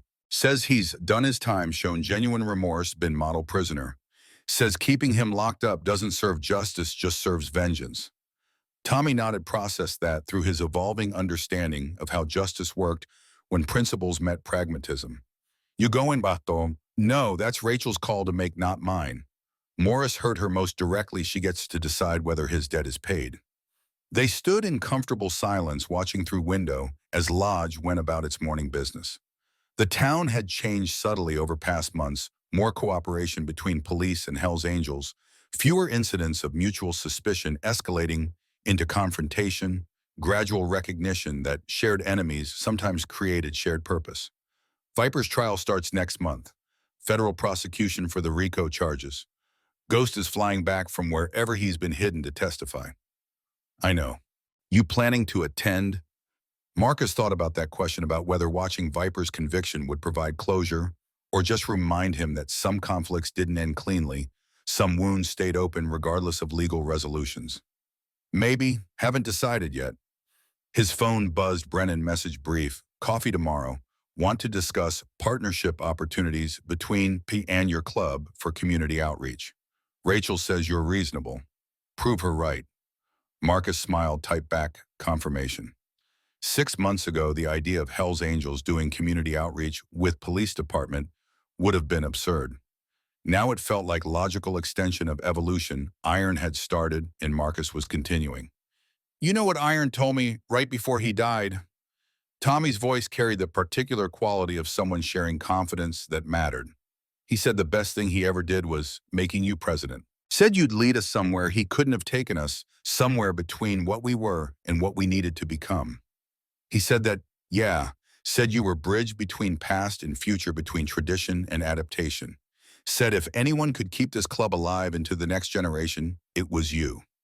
Marcus absorbed that, felt the weight of Iron's faith mixing with his own persistent doubt about whether he deserved the trust people kept placing in him. But maybe that was the point. Maybe leadership wasn't about deserving, wasn't about being qualified or prepared or confident. Maybe it was just about showing up, making best available choice, and trusting that people around you would compensate for your inadequacies the way you compensated for theirs. You ready for church tonight? First vote on new prospects since I became president. Ready. Hammer's actually being reasonable about candidates for once. Said something about trusting your judgment even when he disagrees with your methods. Miracles do happen. They finished their coffee, returned to the administrative work that came with running organization that existed in complicated space between legitimate club and outlaw legacy. Marcus signed checks, reviewed maintenance schedules for the clubhouse, answered emails from other chapters asking about his approach to police cooperation. At some point, without noticing the transition, he'd stopped thinking about dying and started thinking about building. Stopped running from connection and started running toward it. Stopped defining himself by what he'd lost and started defining himself by what he could still protect. His cancer might return. Viper's conviction might not survive appeal. Hammer might eventually leave and take portion of the club with him. Lisa's wedding might surface more family damage than it healed. Tommy might discover that Marcus was terrible mentor, leading him toward compromised version of brotherhood. All of that was possible. All of it could happen. But Marcus Sullivan, 58 years old, Hells Angels president, cancer survivor, former Marine, who'd learned too late that survival wasn't the same as living, he'd show up anyway. He'd make the best choices available given imperfect information. He'd trust that honor mattered even when outcomes were uncertain. And if that wasn't enough, if he failed, despite best efforts, at least he'd fail while trying to build something rather than running from everything. His phone buzzed again, Lisa photo message showing her in wedding dress during fitting caption, reading June 15th. You better be there, old man. Marcus smiled, typed back, wouldn't miss it for anything. Outside, the Montana sun climbed higher. Lodge continued its morning routines, and somewhere in federal custody, ghost evidence was being compiled into prosecution that would end Black Venom forever. Somewhere in county jail, Viper waited for trial that would determine whether he spent decades in prison or life. Somewhere in Seattle, Lisa was planning wedding that would include father who'd spent most of her life being absent. And in the Hells Angels clubhouse, Marcus Sullivan stood surrounded by photographs of men who'd become family despite having no blood connection, who'd chosen loyalty over convenience, who'd shown him that redemption wasn't destination you reached, but direction you traveled. It wasn't the life he'd planned. It wasn't the story anyone would have predicted, but it was his. And for the first time in decades, that felt like enough. Marcus Reaper Sullivan served as president of the Hells Angels Lodge chapter for 12 years. Under his leadership, violent crime in Lodge decreased by 40%, and the chapter established unprecedented cooperation with local law enforcement while maintaining its independence and brotherhood traditions. He walked his daughter Lisa down the aisle in June. They continued building their relationship slowly, with honesty replacing resentment. His cancer remained in remission for 7 years before returning. He died at age 71, surrounded by his club brothers, his daughter, and Rachel Vance, who'd remained his friend until the end. Rachel Vance became chief of police of Lodge at age 49. She implemented community policing programs that bridged gaps between law, enforcement, and marginalized groups, including motorcycle clubs. She retired after 25 years of service. Tommy Chen became president of Lodge chapter after Marcus's death, continuing the tradition of honor-driven leadership. He established scholarship fund for children of incarcerated parents named after Sarah Sullivan. Vincent Viper Castellano received 35 years in federal prison. He died of medical complications after serving 8 years.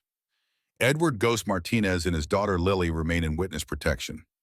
On what would have been Marcus's 72nd birthday, an anonymous donation of $50,000 was made to veterans organizations in Lodge, Montana. The Hells Angels Lodge chapter still rides every Sunday, weather permitting, maintaining tradition while honoring the man who taught them that strength and honor can coexist with compassion.